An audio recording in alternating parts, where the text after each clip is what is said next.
Hello മച്ചമാരെ, welcome back to Mallu explainer. കടൽ തീരത്ത് വർഷങ്ങളായിട്ട് ഉപേക്ഷിക്കപ്പെട്ട ഒരു വലിയ ആഡംബര ഹോട്ടലുണ്ട്. അതിന്റെ പേരാണ് പാരഗൺ. ഈ ഹോട്ടലിനെ ചുറ്റിപ്പറ്റി ഒരുപാട് കഥകൾ ആളുകൾ പറഞ്ഞു നടക്കുന്നുണ്ട്. അതിൽ പ്രധാനപ്പെട്ട ഒരു കാര്യമാണ് ആ ഹോട്ടലിലെ ഏതോ ഒരു മുറിയിൽ 2500 കോടി രൂപയോളം ഉണ്ട്. ആ കാശെടുക്കാനായിട്ട് പല ആളുകളും ആ ഹോട്ടലിൽ പോയിട്ടുണ്ട്. എന്നാൽ പോയവരാരും ഇന്നേ വരെ തിരിച്ചു വന്നിട്ടില്ല. അതുപോലെ തന്നെ ഒരുപാടധികം ദുർമരണങ്ങളും ആ ഹോട്ടലിന്റെ ചുറ്റുഭാഗത്ത് വെച്ച് നടന്നിട്ടുണ്ട്. അങ്ങനെ ഇരിക്കെ ഒരു 4 പിള്ളേര് അവരുടെ യൂട്യൂബ് ചാനലിൽ ഒരു വീഡിയോ ഇടാൻ വേണ്ടിയിട്ട് അവർ ആ ഉപേക്ഷിക്കപ്പെട്ട ഹോട്ടലിന്റെ ഉള്ളിലേക്ക് പോവാണ്. ഉപേക്ഷിക്കപ്പെട്ട ഇതുപോലെയുള്ള സ്ഥലങ്ങളുടെ വീഡിയോ എടുത്ത് യൂട്യൂബിലിട്ടാൽ നല്ല വ്യൂസ് ലഭിക്കുമല്ലോ, അതായിരുന്നു അവരുടെ ലക്ഷ്യം. എന്നാൽ അവിടെ എത്തിക്കഴിഞ്ഞപ്പോൾ അവരുടെ സകല പ്ലാനും തെറ്റുകയാണ്. അവസാനം എങ്ങനെയെങ്കിലും ആ വലിയ ഹോട്ടൽ വിട്ട് ഒന്ന് പുറത്തേക്ക് ഇറങ്ങിയാൽ മതി എന്നായിപ്പോയി. അതിനു മാത്രം എന്തായിരുന്നു ആ ഒരു ഹോട്ടൽ ഉണ്ടായിരുന്നത്? നമുക്ക് നേരെ കഥയിലേക്ക് പോയി തന്നെ മനസ്സിലാക്കാം. So again welcome back to Mallu explainer.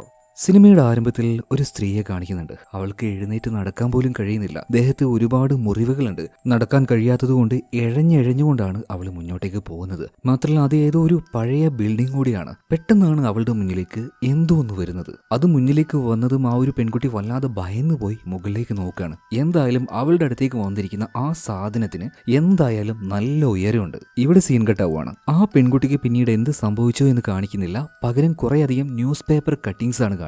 അതിൽ ഒരു ഹോട്ടലിനെ കുറിച്ചാണ് പറയുന്നത്. വർഷങ്ങൾക്ക് മുന്നേ പാരഗൺ എന്നൊരു ഹോട്ടൽ ബീച്ച് സൈഡിൽ നിർമ്മിക്കപ്പെട്ടു. ആഡംബരപൂർണമായ വലിയൊരു ഹോട്ടലായിരുന്നു. അതുകൊണ്ട് തന്നെ അങ്ങോട്ടേക്ക് സെലിബ്രിറ്റീസ്, പൊളിറ്റീഷ്യൻസ്, വലിയ വലിയ ബിസിനസ്സുകാർ ഇവരൊക്കെ വരാൻ തുടങ്ങി. ഭയങ്കരമായിട്ട് അത് ഫേമസ് ആവുകയാണ്. ഒരുപാട് ഇൻവെസ്റ്റേഴ്സും അതുകൊണ്ട് തന്നെ ആ ഒരു ബിസിനസ്സിലേക്ക് വരുന്നുണ്ട്. ആ കൂട്ടത്തിൽ പ്രധാനിയായിട്ടുള്ള ഒരാളായിരുന്നു ആ ഏരിയയിലെ ഒരു ഗ്യാങ്സ്റ്റർ. അയാളുടെ കയ്യിൽ ഒരുപാട് ബ്ലാക്ക് മണി ഉണ്ടായിരുന്നു. ആ കാശ് മുഴുവൻ അങ്ങോട്ടേക്ക് അയാൾ കൊണ്ടുപോവാണ്. ആ ബിസിനസ്സിൽ ഇൻവെസ്റ്റ് ചെയ്യാണ്. ഏകദേശം $300 മില്യൺ, ഇന്ത്യൻ രൂപയിൽ പറയുകയാണെങ്കിൽ 2500 കോടി രൂപയോളം വരും. എന്നാൽ പെട്ടെന്നാണ് അവിടെ ഒരു കാര്യം നടന്നത്. ഈ ഗ്യാങ്സ്റ്റർ ഉണ്ടല്ലോ, ഇയാൾ അവിടെ വെച്ച് മരണപ്പെടുകയാണ്. അതിനുശേഷം ദുരൂഹമായ പല കാര്യങ്ങളും അവിടെ വെച്ച് നടക്കുന്നുണ്ട്. അതിൽ പ്രധാനമായ ഒരു കാര്യം എന്താന്ന് വെച്ചാൽ, മോർഗൻ ഉണ്ടല്ലോ ഹോട്ടലിന്റെ ഓണർ, അയാളുടെ ഭാര്യ അവിടെ വെച്ച് വളരെ മൃഗീയമായിട്ട് മരണപ്പെടുകയാണ്. അവരുടെ നെഞ്ച് കീറി അവരുടെ ഹൃദയം തന്നെ ആരോ പറിച്ചെടുത്തിട്ടുണ്ട്. അധികം നാൾ കഴിഞ്ഞില്ല, അധികം വൈകാതെ തന്നെ അതിന്റെ ഓണറായിട്ടുള്ള മോർഗനെയും കാണാതാവുകയാണ്. അങ്ങനെ ആ ഒരു ബിൽഡിംഗ് പൂർണ്ണമായിട്ടും പൂട്ടിയിട്ടു. അങ്ങോട്ടേക്ക് പിന്നീട് ആരും പോയില്ല. മാത്രമല്ല ആ ഒരു ബിൽഡിങ്ങിനെ പറ്റി ഒരുപാട് കഥകൾ പറഞ്ഞു നടക്കാൻ തുടങ്ങി. ഉള്ളതും ഇല്ലാത്തതുമായ ഒരുപാട് കഥകൾ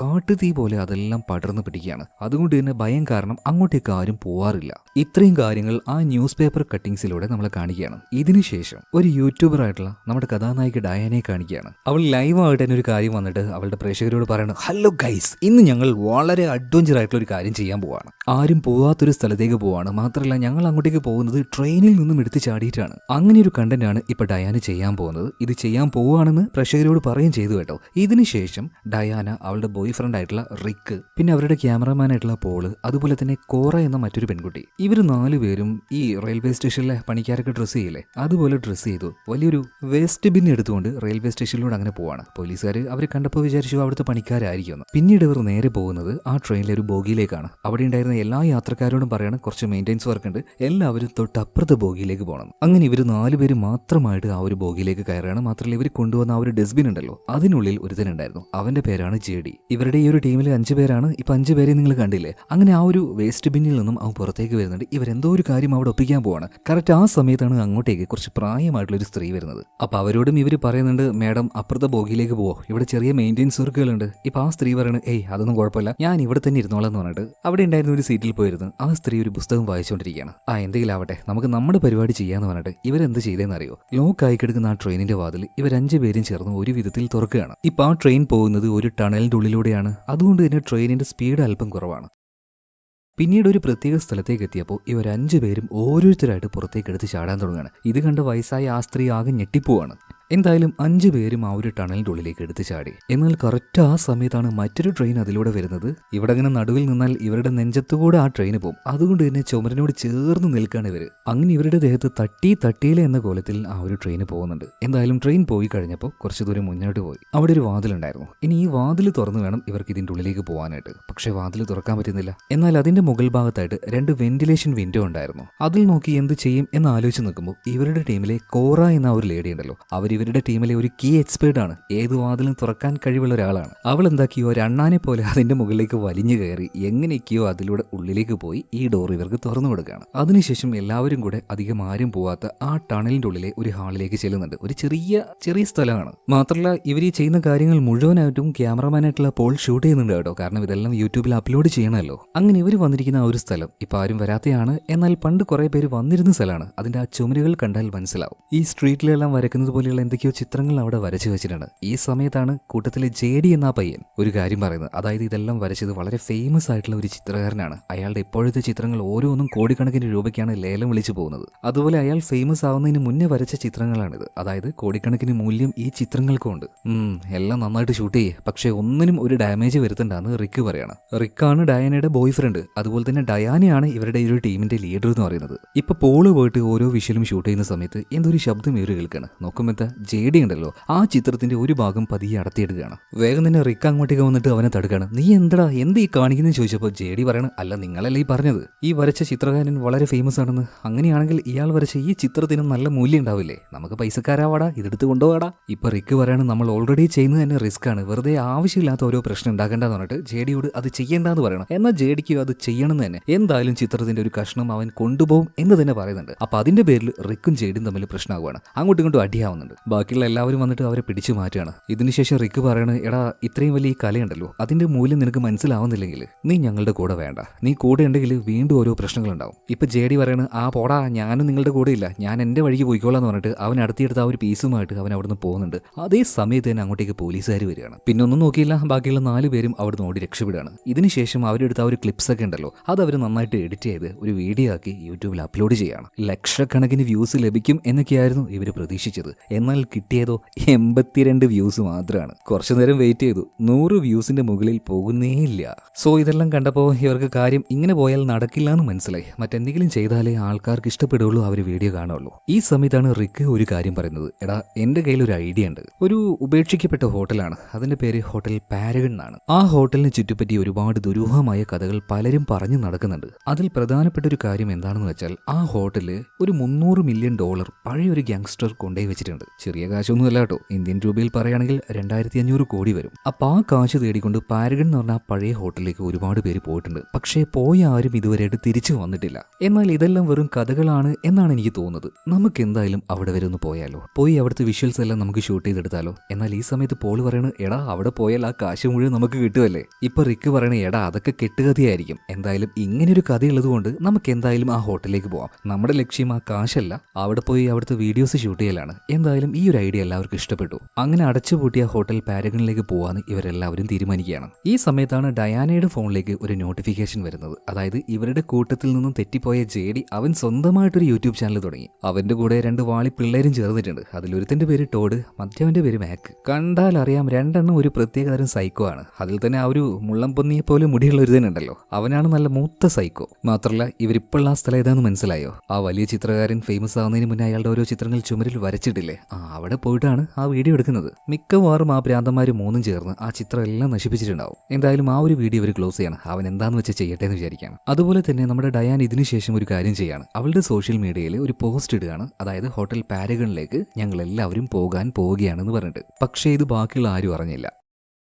അങ്ങനെ അവർ പ്ലാൻ ചെയ്ത ആ ഒരു ദിവസം വരികയാണ്. എല്ലാവരും ഇപ്പോൾ ഒരു ഹോട്ടലിൽ റൂം എടുത്ത് അങ്ങോട്ടേക്ക് എത്തിയിട്ടുണ്ട് കേട്ടോ. കൊണ്ടുപോകാനുള്ള എല്ലാ സാധനങ്ങളും റെഡിയാക്കി വെച്ചിട്ടുണ്ട്. എന്നാൽ ഡയാൻ ഒഴികെ ബാക്കി 3 പേര് എത്തിയിട്ടുണ്ട്. റിക്ക് വന്നു, പോള് വന്നു, കുറേയും വന്നു. അങ്ങനെ ഇവർ 3 പേരും ഡയാനെ കാത്തിരിക്കുന്ന സമയത്താണ് ആരും വന്ന് കതക് തട്ടുന്നത്. റിക്ക് വിചാരിച്ചു ഡയാനെ ആയിരിക്കുന്നത്. പിന്നീട് വാതിൽ തുറന്നപ്പോൾ ഡയാൻ ആയിരുന്നില്ല, അവൾക്ക് പകരം മറ്റൊരാളായിരുന്നു. ആളുടെ പേര് ഫ്രാങ്ക് എന്നാണ്. ഫ്രാങ്ക് ഈ കോറയുടെ ഒരു സുഹൃത്താണ്. അപ്പൊ ഫ്രാങ്കിനെ കണ്ടപാടിനെ കോറ ഉള്ളിലേക്ക് വരാൻ പറയുന്നുണ്ട്. അതേ സമയത്ത് തന്നെ അങ്ങോട്ടേക്ക് ഡയാനയും വരികയാണ്. അപ്പൊ ഡയാനയും ചോദിക്കുന്നുണ്ട്, അല്ല ഏതാണ് ഇയാൾ, ഇതുവരെയായിട്ട് ഇവിടെ കണ്ടിട്ടില്ലല്ലോ. ഇപ്പൊ ഫ്രാങ്ക് പറയാണ്, ഞാൻ കോറയുടെ സുഹൃത്താണ്. അതുപോലെ തന്നെ നിങ്ങൾ എന്തായാലും ആ ഒരു പാരഗൺ ഹോട്ടലിലേക്ക് പോവല്ലേ, അതിനെ ചുറ്റിപ്പറ്റി കുറേ കാര്യങ്ങൾ, കുറേ രഹസ്യങ്ങളുണ്ട്. ഈ നാട്ടിലുള്ള എന്നെപ്പോലെ ഒരാൾ നിങ്ങളുടെ കൂടെ ഉണ്ടെങ്കിൽ അത് നിങ്ങൾക്ക് നല്ലതായിരിക്കും. ഞാനും നിങ്ങളുടെ കൂടെ വരാമെന്ന് പറയാണ്. ഈ സമയത്ത് റിക്ക് ചോദിക്കുന്നുണ്ട്, അല്ല ഞങ്ങൾ ഹോട്ടൽ പാരഗണിലേക്ക് പോകുന്നുണ്ട് എന്നുള്ള കാര്യം നിങ്ങൾ എങ്ങനെയാ അറിഞ്ഞേ? ഇപ്പൊ ഫ്രാങ്ക് പറയാണ്, അത് പിന്നെ ഡയാന തന്നെ സോഷ്യൽ മീഡിയയിൽ ഒരു പോസ്റ്റ് ഇട്ടിട്ടുണ്ടായിരുന്നല്ലോ. ഇപ്പൊ റിക്ക് ഡയാനെ ഒന്ന് നോക്കുകയാണ്. ഇപ്പൊ ഡയാന പറയണത്, സോറിയടാ വെറുതെ ചീത്ത പറയല്ലേ. അങ്ങനെ ബാക്കിയുള്ളവരും പറയാണ്, ഫ്രാങ്കിനെ കൂടെ കൂട്ടാം, നമുക്ക് ഒരുമിച്ച് പോവാന്ന്. അങ്ങനെ ഇവർ നേരെ താഴേക്ക് വരുന്നുണ്ട്. അവരുടെ ഒരു വാൻ ഓൾറെഡി അവിടെ ഉണ്ടായിരുന്നു.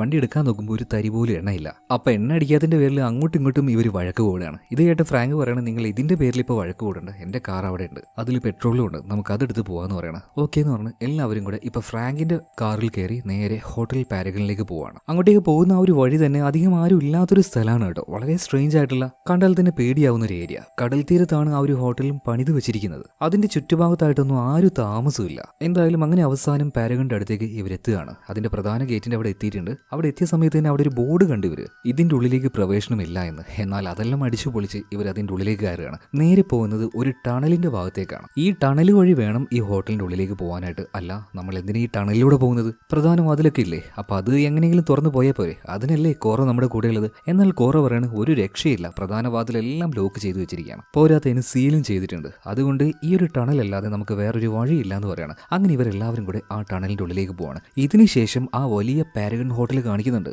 വർഷങ്ങൾക്ക് മുന്നേ പണിതാണെങ്കിലും ഒരുപാട് നിലകളുള്ള ഒരു വലിയ ആഡംബര ഹോട്ടൽ തന്നെ. എന്നാൽ ഇപ്പോൾ അത് കാണുമ്പോൾ തന്നെ പേടിയാവുകയാണ്. കടൽ തീരത്ത് ഒറ്റപ്പെട്ട് നിൽക്കുന്ന ആ വലിയ ബിൽഡിംഗ്, അതിന്റെ ഉള്ളിലേക്കാണ് നമ്മുടെ പിള്ളേര് പോകുന്നത്.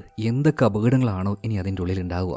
എന്തായാലും ടണലിന്റെ ഉള്ളിലൂടെ ഇവരങ്ങനെ പോയിക്കൊണ്ടിരിക്കുകയാണ്. അപ്പൊ വെളിച്ചത്തിനായിട്ട് ഹെൽമെറ്റ് എല്ലാം ഇടുന്നുണ്ട്. ആ ഹെൽമെറ്റിൽ ഒരു ടോർച്ചും ഉണ്ട്. പിന്നീട് ആ ടണലിലൂടെ മുന്നോട്ടേക്ക് പോവാണ്. പോകുന്തോറും ടണലിന്റെ വലിപ്പം കുറഞ്ഞു കുറഞ്ഞു വന്ന് ഇനി നടക്കാൻ പറ്റാത്ത ആ രീതിയിലായിട്ടുണ്ട്. അതുകൊണ്ട് തന്നെ ആ ചെറിയ ടണലിലൂടെ ഇനി ഇഴഞ്ഞു വേണം പോവാൻ. അങ്ങനെ ഓരോരുത്തരും വരി വരിയായിട്ട് അതിന്റെ ഉള്ളിൽ കയറി ഇഴഞ്ഞിഴഞ്ഞു പോകുമ്പോൾ പെട്ടെന്ന് എന്തോ ഒരു ശബ്ദം കേൾക്കുകയാണ്. ചെറിയൊരു പേടിയോട് കൂടിയിട്ട് മുന്നോട്ടേക്ക് നോക്കുമ്പോഴാണ് ഇവരത് കാണുന്നത്. ആയിരക്കണക്കിന് എലികൾ ഇവരുടെ നേരെ വരികയാണ്. അപ്പൊ തന്നെ ഫ്രാങ്ക് പറയുന്നുണ്ട്, ഒന്നും നോക്കേണ്ട, തലയും താഴ്ത്തി തറയോട് ചേർന്ന് കിടന്നു വന്ന്. അങ്ങനെ എല്ലാവരും തല തറയോട് ചേർത്ത് വെച്ച് കിടക്കുകയാണ്. ഇതേ നേരം ആയിരക്കണക്കിന് വരുന്ന ആ എലികൾ ഇവരുടെ മുകളിലൂടെ കയറി അങ്ങ് പോവാണ്. ഇവരുടെ കൂട്ടത്തിലെ കുറയ്ക്ക് എലികളെ ഭയങ്കര പേടിയാണ്. അതുകൊണ്ട് തന്നെ എലി പോകുന്ന സമയത്ത് അവൾ അലറി കൂക്കി കരയുന്നുണ്ട്. എന്തായാലും എലി പോയി കഴിഞ്ഞപ്പോൾ ഇവർ ആ ഒരു ചെറിയ ടണലിന്റെ ഉള്ളിൽ നിന്നും മറ്റൊരു സ്ഥലത്തേക്ക് വരികയാണ്. അവിടെ എത്തിയപ്പോൾ എഴുന്നേറ്റ് നിൽക്കാനൊക്കെ പറ്റുന്നുണ്ട്. എന്നാൽ അവിടെ ഉണ്ടായിരുന്ന ഒരു വഴി ഗേറ്റ് വെച്ച് ക്ലോസ് ചെയ്ത് അതിനപ്പുറത്ത് കുറെ ബാഗും കാര്യങ്ങളൊക്കെ വെച്ച് മൂടിയിരിക്കുകയാണ്. ഇപ്പൊ ഡയന പറയണ, എന്തായാലും ഇതിലൂടെ പോകാൻ പറ്റില്ല എന്നാ തോന്നുന്നത്. എന്തായാലും സൈഡിൽ ഒരു വഴി കാണുന്നുണ്ട്, ഞാൻ എന്തായാലും ഇതിലൂടെ ഒന്ന് പോയി നോക്കട്ടെ എന്ന് പറഞ്ഞിട്ട് ഡയാന ക്യാമറ ഓൺ ആക്കി നേരെ അങ്ങോട്ടേക്ക് പോവാണ്. ഇതേ സമയം തന്നെ കോറ പറയണ, എന്തായാലും ഇത് പൂട്ടിയിരിക്കല്ലേ, ഞാനൊന്ന് ശ്രമിച്ചു നോക്കട്ടെ തുറക്കാൻ പറ്റുമെന്ന്. അങ്ങനെ കുറച്ചു നേരം അവളുടെ ശ്രമത്തിനൊടുവിൽ ആ ലോക്ക് അവൾ തുറക്കുകയാണ്. ആ ഗേറ്റും തുറക്കുന്നുണ്ട്. അപ്പൊ തന്നെ ഒരുപാട് ബാഗുകൾ അവരുടെ മുന്നിലേക്ക് വീഴാണ്. ബാഗ് വീണപ്പോൾ അങ്ങോട്ടേക്കായിട്ട് ഒരു വഴി കാണുന്നുണ്ട്. എല്ലാവരും അതിന്റെ ഉള്ളിലേക്ക് പോവാണ്. പോകുന്ന സമയത്ത് കോറ ഡയനെ വിളിക്കുന്നുണ്ട്, ഡയന ഇവിടെ വഴി ഓപ്പൺ ആയിട്ടുണ്ട്, ഇങ്ങോട്ടേക്ക് വാന്ന് പറയണം. ഇവര് നാലുപേരും വിചാരിച്ചോ ഇവരുടെ പിന്നാലെ തന്നെ ഡയനയും വരുമെന്ന്. എന്നാൽ ഡയാന ശരിക്കും കോറ വിളിച്ചത് കേട്ടിട്ടുണ്ടായിരുന്നില്ല. അതുപോലെ തന്നെ ഇവർ നാലുപേരും ഇപ്പൊ ആ ഒരു വലിയ ഹോട്ടലിന്റെ ഉൾഭാഗത്തേക്ക് എത്തിയിട്ടുണ്ട്. വന്ന് നോക്കുമ്പോൾ എന്താ, വലിയ വലിയ ലൈറ്റുകൾ, അന്നത്തെ കാലത്തുണ്ടായിരുന്ന ഏറ്റവും ആഡംബരപൂർണ്ണമായ ഓരോ വസ്തുക്കൾ ഹോട്ടലിന്റെ പല ഭാഗത്തായിട്ട് വെച്ചിരിക്കുകയാണ്. അത്ഭുതത്തോട് കൂടിയിട്ട് ഇവരതെല്ലാം നോക്കി അതിന്റെ വീഡിയോസ് എടുക്കുന്നുണ്ട്. ഇതേ നേരം തന്നെ ഡയാന മറ്റൊരു വഴിയിലൂടെ പോയി എങ്ങനെയൊക്കെയോ ഹോട്ടലിന്റെ ഉള്ളിലേക്ക് എത്തിയിട്ടുണ്ട്. അവിടെയും ഇതുപോലെ തന്നെ വിലപിടിപ്പുള്ള ഓരോ ചിത്രങ്ങളും ശില്പങ്ങളൊക്കെ ഉണ്ടായിരുന്നു. എന്തായാലും ഡയാന ക്യാമറ ഓണാക്കി വെച്ച് ഇതെല്ലാം ഷൂട്ട് ചെയ്യണം. അതുപോലെ തന്നെ നമ്മുടെ റിക്കും ലൈവായിട്ട് തന്നെ ഇതെല്ലാം ഷൂട്ട് ചെയ്യുന്നുണ്ട്, ഹലോ ഗൈസ് എന്നൊക്കെ പറഞ്ഞിട്ട്. എന്നാൽ ഈ ശബ്ദം കേട്ട് അവിടെ ഉണ്ടായിരുന്ന ചില വവ്വാലുകൾ ഒന്ന് പേടിച്ച് എല്ലാം കൂടെ എങ്ങോട്ടോ പാറിപ്പോവാണ്. അപ്പുണ്ടായിരുന്ന ആ ഒരു ഫോഴ്സിൽ അവിടെ തൂക്കിയിട്ട് ആ ഒരു വലിയ ലൈറ്റ് ഉണ്ടല്ലോ, അത് പൊട്ടി താഴേക്ക് വീഴാണ്. എന്തോ ഭാഗ്യത്തിന് കുറേയുടെ തലയിലേക്ക് വീഴേണ്ടതായിരുന്നു, പക്ഷേ ജസ്റ്റ് എസ്കേപ്പ് എന്ന് പറയാം. അവൾ ശരിക്കൊന്ന് വിറച്ചു പോയിട്ടുണ്ട്. എന്തായാലും ഇനി മുന്നോട്ടേക്ക് ഓരോ അടി എടുത്ത് വെക്കുമ്പോഴും സൂക്ഷിക്കണമെന്ന് അവർക്ക് മനസ്സിലായി. കാരണം ഇതൊരു പഴയ ബിൽഡിംഗ് ആണ്. ഇതേ സമയം തന്നെ ഡയാന ക്യാമറയുമായിട്ട് മറ്റൊരു സ്ഥലത്തേക്ക് പോയി എന്ന് പറയല്ലേ. അവളിപ്പോൾ എത്തിയിരിക്കുന്നത് ഒരു വലിയ ഡാൻസിങ് റൂമിലേക്കാണ്. അതിന്റെ ഒരു ഭാഗത്തായിട്ട് ഒരു പഴയ മോഡൽ പിയാനോ ഉണ്ടായിരുന്നു. അവൾ വേഗം ക്യാമറ എടുത്ത് അത് ഷൂട്ട് ചെയ്യാണ്. ഹലോ ഗൈസ്, കണ്ടോ ഒരു പഴയ പിയാനോ എന്നൊക്കെ പറഞ്ഞിട്ട്. ഇതിങ്ങനെ ഷൂട്ട് ചെയ്യുന്ന സമയത്താണ് റിക്ക് അവളുടെ ഫോണിലേക്ക് വിളിക്കുന്നത്. അവന്റെ കോൾ അറ്റൻഡ് ചെയ്താൽ വീഡിയോ ക്ലോസ് ചെയ്യേണ്ടി വരും. അതുകൊണ്ട് തന്നെ റിക്കിന്റെ കോൾ അവൾ കട്ട് ചെയ്ത് കളയുന്നു. പിന്നീട് വീണ്ടും വീഡിയോ ഷൂട്ട് ചെയ്യാണ്. ഇതേ നേരം ചുറ്റുഭാഗത്ത് നിന്ന് എന്തൊക്കെയോ ചില ശബ്ദങ്ങൾ അവൾ കേൾക്കുകയാണ്. ആദ്യം വിചാരിച്ചു നേരത്തെ പോലെ എലികളായിരിക്കുമെന്ന്. എന്നാൽ വീണ്ടും വീണ്ടും ആ ശബ്ദം കൂടി വന്നപ്പോൾ ഡയാനക്ക് തോന്നി അവളുടെ സുഹൃത്തുക്കൾ തന്നെ അവളെ പ്രാങ്ക് ചെയ്ത് പേടിപ്പിക്കുകയായിരുന്നു. ആദ്യമൊക്കെ ഡയന പറഞ്ഞു, എടാ ഞാൻ പേടിച്ചു കേട്ടോ, മതിയാക്കുന്നു. എന്നാൽ വീണ്ടും ആ ശബ്ദം കൂടിക്കൂടി വന്നപ്പോൾ ഡയന അവിടുന്ന് ഓടുകയാണ്. ഓടുന്നതിനിടയിൽ കാല് തന്നെ താഴേക്ക് വീഴുന്നുണ്ട്. അതുപോലെ ഫോണും ഒരു ഭാഗത്തേക്ക് വീഴാണ്. ഇതേ നേരം തന്നെ ഡയനയുടെ പിന്നിലേക്ക് ഒരാൾ വരുന്നുണ്ട്. അയാളുടെ കൈകൾക്ക് വെള്ള നിറമായിരുന്നു. പതിയെ ആ കൈകൾ വന്ന് അവളുടെ ഷോൾഡറിൽ കൈവെക്കുകയാണ്. ഇവിടെ സീൻ കട്ടായി. ഇതിനുശേഷം റിക്കിനെ കാണിക്കുകയാണ്. റിക്ക് വിളിച്ചിട്ടും ഡയന ഫോൺ എടുത്തില്ലല്ലോ. അതുകൊണ്ട് തന്നെ അവന്റെ ഉള്ളിൽ എന്തോ ഒരു പേടി. ഇപ്പൊ കോറ പറയണ, നീ പേടിക്കുന്നു വേണ്ട, അവളിങ്ങോട്ടേക്ക് വന്നോളും. റിക്ക് പറയണ, ഹേയ് അങ്ങനെ നോക്കിയാൽ ശരിയാവില്ല, ഞാൻ എന്തായാലും അവളെ അവളെ പോയി ഒന്ന് തപ്പിയെടുക്കട്ടെ എന്ന് പറയാണ്. പിന്നീട് റിക്ക് പോയപ്പോൾ ഇവരുടെ കൂട്ടത്തിൽ പുതുതായിട്ട് ജോയിൻ ചെയ്ത ഫ്രാങ്ക് ചോദിക്കുകയാണ്, അല്ല നിങ്ങളൊക്കെ ആരാണ്, നിങ്ങൾക്ക് എന്താ ചെയ്യുന്നതെന്ന് ചോദിക്കുകയാണ്. ഇപ്പൊ കോറ അവളുടെ ടീമിൽ ഓരോരുത്തരെ കുറിച്ചും പറയുന്നുണ്ട്. അതായത് റിക്കിന് ഒരു കമ്പനിയിൽ സെക്യൂരിറ്റി ഓഫീസറായിട്ട് ജോലിയുണ്ട്. അതുകൊണ്ട് തന്നെ ഇവർക്ക് ആവശ്യമായിട്ടുള്ള എല്ലാ ടൂളും അവിടുന്ന് അവൻ ഇങ്ങോട്ടേക്ക് കൊണ്ടുവരും. പിന്നെ ഡയാന, അവളാണ് നമ്മുടെ ടീം ലീഡർ എന്നാണ് വെപ്പ്. അതുപോലെ തന്നെ പോള്, അവനാണ് നമ്മുടെ ടീമിലെ ക്യാമറമാൻ. നന്നായിട്ട് വിഷ്വൽസ് ഷൂട്ട് ചെയ്യാൻ അവൻ അറിയാം. പിന്നെ എന്നെ കുറിച്ച് പറയുകയാണെങ്കിൽ ഞാനാണ് ഈ ടീമിലെ ഏറ്റവും പ്രധാനപ്പെട്ട ആൾ. എവിടെ പെട്ടുപോയാലും ഏത് ലോക്ക് വേണമെങ്കിലും നന്നായിട്ട് തുറക്കാൻ അറിയുന്ന അത്രയും ടാലന്റ് ഉള്ള ഒരാളാണ്. അങ്ങനെ കോറ അവളെ തന്നെ സ്വയം പൊക്കി അങ്ങനെ പറഞ്ഞുകൊണ്ടിരിക്കുകയാണ്. അതുപോലെ തന്നെ ഫ്രാങ്കിനോട് കോറ ഒരു കാര്യം പറയുന്നുണ്ട്, നിങ്ങൾ എന്തിനാണ് ഞങ്ങളുടെ കൂടെ ഇങ്ങോട്ടേക്ക് വന്നതെന്ന് എനിക്ക് നന്നായിട്ട് അറിയാം, പക്ഷേ അതൊരു സീക്രട്ട് ആയിട്ട് അവിടെ നിൽക്കട്ടെ എന്ന് പറയണം. ഇതേ നേരം തന്നെ ക്യാമറാമാനായിട്ടുള്ള പോളാണെങ്കിൽ അവിടെയുള്ള ഓരോ കാര്യങ്ങൾ ഷൂട്ട് ചെയ്തുകൊണ്ട് അങ്ങനെ പോവുകയാണ്. ആ സമയത്താണ് അവനൊരു കാര്യം കാണുന്നത്. ചുമരിൽ ശക്തമായിട്ട് മാന്തിയതിന്റെ പാടുകൾ. എന്തായാലും മനുഷ്യർ മാന്തിയതല്ല, ഏതോ ഒരു മൃഗം മാന്തിയതിന്റെ അതിന്റെ നഖത്തിന്റെ പാടുകളാണ്. അത് അവൻ വേഗം തന്നെ ഷൂട്ട് ചെയ്യാണ്. പിന്നീട് ആ വിഷ്വൽസ് ബാക്കിയുള്ളവർക്ക് കാണിച്ചു കൊടുക്കുന്നുണ്ട്. ഇത് കണ്ട റിക്കിനും ആകെ പേടിയാവാണ്. കാരണം അവൻ താഴേക്ക് പോയി നോക്കിയെങ്കിലും ഡയനെ കണ്ടില്ല. എന്തായാലും ഇവർ ഇങ്ങോട്ടേക്ക് വന്നെന്തിനാ, വീഡിയോ ഷൂട്ട് ചെയ്യാനല്ലേ. ആ പണി വേഗം തീർത്ത് ഡയനെയും കണ്ടുപിടിച്ച് വേഗം പോകണം എന്നിവർ തീരുമാനിക്കുകയാണ്. എല്ലാവരും ഒരുമിച്ച് നിന്നാൽ വേഗം പരിപാടി തീരില്ല. അതുകൊണ്ട് തന്നെ ഇവർ 2 ടീമായിട്ട് പിരിയാണ്. റിക്കും ഫ്രാങ്കും ഒരു ടീമും അതുപോലെ തന്നെ പോളും കോറയും ഒരു ടീമാകുക. അങ്ങനെ കോറയും പോളും കൂടെ പോയപ്പോൾ ഒരു ഹാളിലേക്ക് ഇവരെത്തുകയാണ്. ആ ഹാളിൽ വലിയൊരു ശില്പം ഉണ്ടായിരുന്നു. അത് കണ്ടപാടെ തന്നെ പോള് ചോദിക്കുകയാണ്, അല്ല കോറ, നിനക്ക് ഈ ശില്പം കണ്ടിട്ട് എന്തെങ്കിലും തോന്നുന്നുണ്ടോ? കോറ പറയണം, കുറച്ച് സ്ട്രെയിഞ്ച് ആയിട്ട് തോന്നുന്നുണ്ട്. അപ്പൊ തന്നെ കോറക്ക് കഴുത്തിന് ഭയങ്കരമായിട്ട് വേദന വരികയാണ്. അവളിപ്പോൾ കഴുത്തിന് പിടിച്ച് കരയാൻ തുടങ്ങി. ഇപ്പൊ പോളിനോട് രക്ഷിക്കാനും പറയാണ്. അതുപോലെ തന്നെ വേദന സഹിക്കാൻ കഴിയാതെ ശ്വാസം കിട്ടാതെ അവൾ പെട്ടെന്ന് താഴേക്ക് ഒറ്റ വീഴ്ച വീഴുകയാണ്. ഇത് കണ്ട് പോൾ ആകെ ഷോക്കായി പോയി. എന്ത് ചെയ്യണമെന്ന് തിരിയുന്നില്ല. പെട്ടെന്നാണ് നിലത്ത് വീണ കോറ ചിരിക്കാൻ തുടങ്ങുന്നത്. അവള് ചുമ്മാ പ്രാങ്ക് ചെയ്തതായിരുന്നു. എന്തായാലും ഈ ചെറിയ സമയം കൊണ്ട് പോളാണെങ്കിൽ പേടിച്ച് വേർത്തു. അവനിപ്പോ നല്ല ചീത്ത വിളിക്കുകയാണ്, നിന്റെ മറ്റേ പരിപാടി. അല്ലെങ്കിലേ മനുഷ്യൻ പേടിച്ച് നിൽക്കുകയാണ്, അതിനിടയിൽ കൂടെ നിന്റെ ഒരു പ്രാങ്ക്. ഇതിനുശേഷം അവർ നോക്കുമ്പോൾ അവിടെ ഒരു ഷെൽഫിൽ ഒരുപാടധികം ചാവികൾ കാണുന്നുണ്ട്. ആ ചാവികൾ കണ്ടപാടിന് കോറ അതെല്ലാം പരിശോധിക്കുന്നുണ്ട്. എന്നാൽ ആ സമയത്ത് പോളിന് അവിടെ വെച്ച് കുറേയധികം പഴയ പേപ്പറിന്റെ കട്ടിങ്സ് കിട്ടുകയാണ്. അതിലുണ്ടായിരുന്നു ഈ ഹോട്ടലുമായി ബന്ധപ്പെട്ട ഓരോരോ കാര്യങ്ങൾ. അതായത് ഹോട്ടലിന്റെ ഓണറായിട്ടുള്ള മോർഗന്റെ ഭാര്യ ഇവിടെ വെച്ച് മരണപ്പെട്ടില്ലേ. മരണപ്പെട്ടത് സാധാരണ രീതിയിലല്ല, വളരെ മൃഗീയമായിട്ടാണ്. അവരുടെ നെഞ്ച് ആരോ കീറി ഹൃദയം പറിച്ചെടുത്തു. അതുപോലെ ദുരൂഹമായിട്ടുള്ള പല കാര്യങ്ങളും ഈ ഹോട്ടലിൽ നടന്നിട്ടുണ്ട്. ഇതിന്റെ ഓണറായിട്ടുള്ള മോർഗനെ തന്നെ കാണാതായിട്ടുണ്ട്. എന്തായാലും ആ ന്യൂസ് പേപ്പർ കട്ടിങ്സിൽ ഉണ്ടായിരുന്ന കാര്യങ്ങളൊക്കെ വായിച്ച് അവരങ്ങോട്ടും ഇങ്ങോട്ടും ഇതിനെക്കുറിച്ച് ഡിസ്കസ് ചെയ്യാണ്. ഇതേ സമയം തന്നെ ഡയാന അന്വേഷിച്ചു മറ്റൊരു ഭാഗത്തോടെ റിക്കും ഫ്രാങ്കും കൂടെ പോവാണല്ലോ. അതിനിടയിൽ ഈ റിക്കിന്റെ കാൽ ഒരു കെണിയിൽ പോയിട്ട് കൊടുങ്ങുന്നുണ്ട്. ആ കെണി എന്താണെന്ന് വെച്ചാൽ ഈ കാട്ടിലെ മൃഗങ്ങളെ പിടിക്കാൻ ഉപയോഗിക്കുന്ന ഒരു തരം കെണിയുണ്ടല്ലോ, അതുപോലത്തെ ഒരു കെണിയാണ്. അതിൽ നിന്നും ഇപ്പൊ അവനെ രക്ഷപ്പെടുത്താനായിട്ട് ഫ്രാങ്ക് പരമാവധി ശ്രമിക്കുന്നുണ്ട്. എന്നാൽ റിക്കിന്റെ ആ ഒരു കരച്ചിൽ കേട്ട് അങ്ങോട്ടേക്ക് ഇപ്പോ കോറയും അതുപോലെ പോള് ഓടി വരുന്നുണ്ട്. പോള് വിചാരിച്ചു ഫ്രാങ്ക് റിക്കിന് എന്തോ ചെയ്തു എന്ന്. അതുകൊണ്ട് തന്നെ ഫ്രാങ്കിനെ അവൻ പിടിച്ചു വലിച്ച് നീ എന്താടാ ചെയ്തതെന്നൊക്കെ ചോദിച്ച് അയാളോട് അടി ഉണ്ടാക്കാൻ നിൽക്കുകയാണ്. എന്നാൽ അപ്പൊ തന്നെ പോളിനെ പിടിച്ചു വെച്ച് ഫ്രാങ്ക് പറയണേ, എടാ ഞാനൊന്നും ചെയ്തതല്ല, അവന്റെ കാലൊരു കെണിയിൽ കുടുങ്ങിപ്പോയതാണ്. പിന്നീട് എങ്ങനെയൊക്കെയോ ആ ഒരു കെണിയിൽ നിന്നും റിക്കിന്റെ കാല് അവർ ഊരിയെടുക്കുന്നുണ്ട്. ഈ സമയത്ത് പോൾ ഒരു സംശയം ചോദിക്കുകയാണ്, അല്ല ഈ കെണി സാധാരണ കാട്ടിലല്ലേ വെക്കാറ് മൃഗങ്ങളെ പിടിക്കാനായിട്ട്, എന്നാൽ ഇതിവിടെ ആരാണ് വെച്ചത്?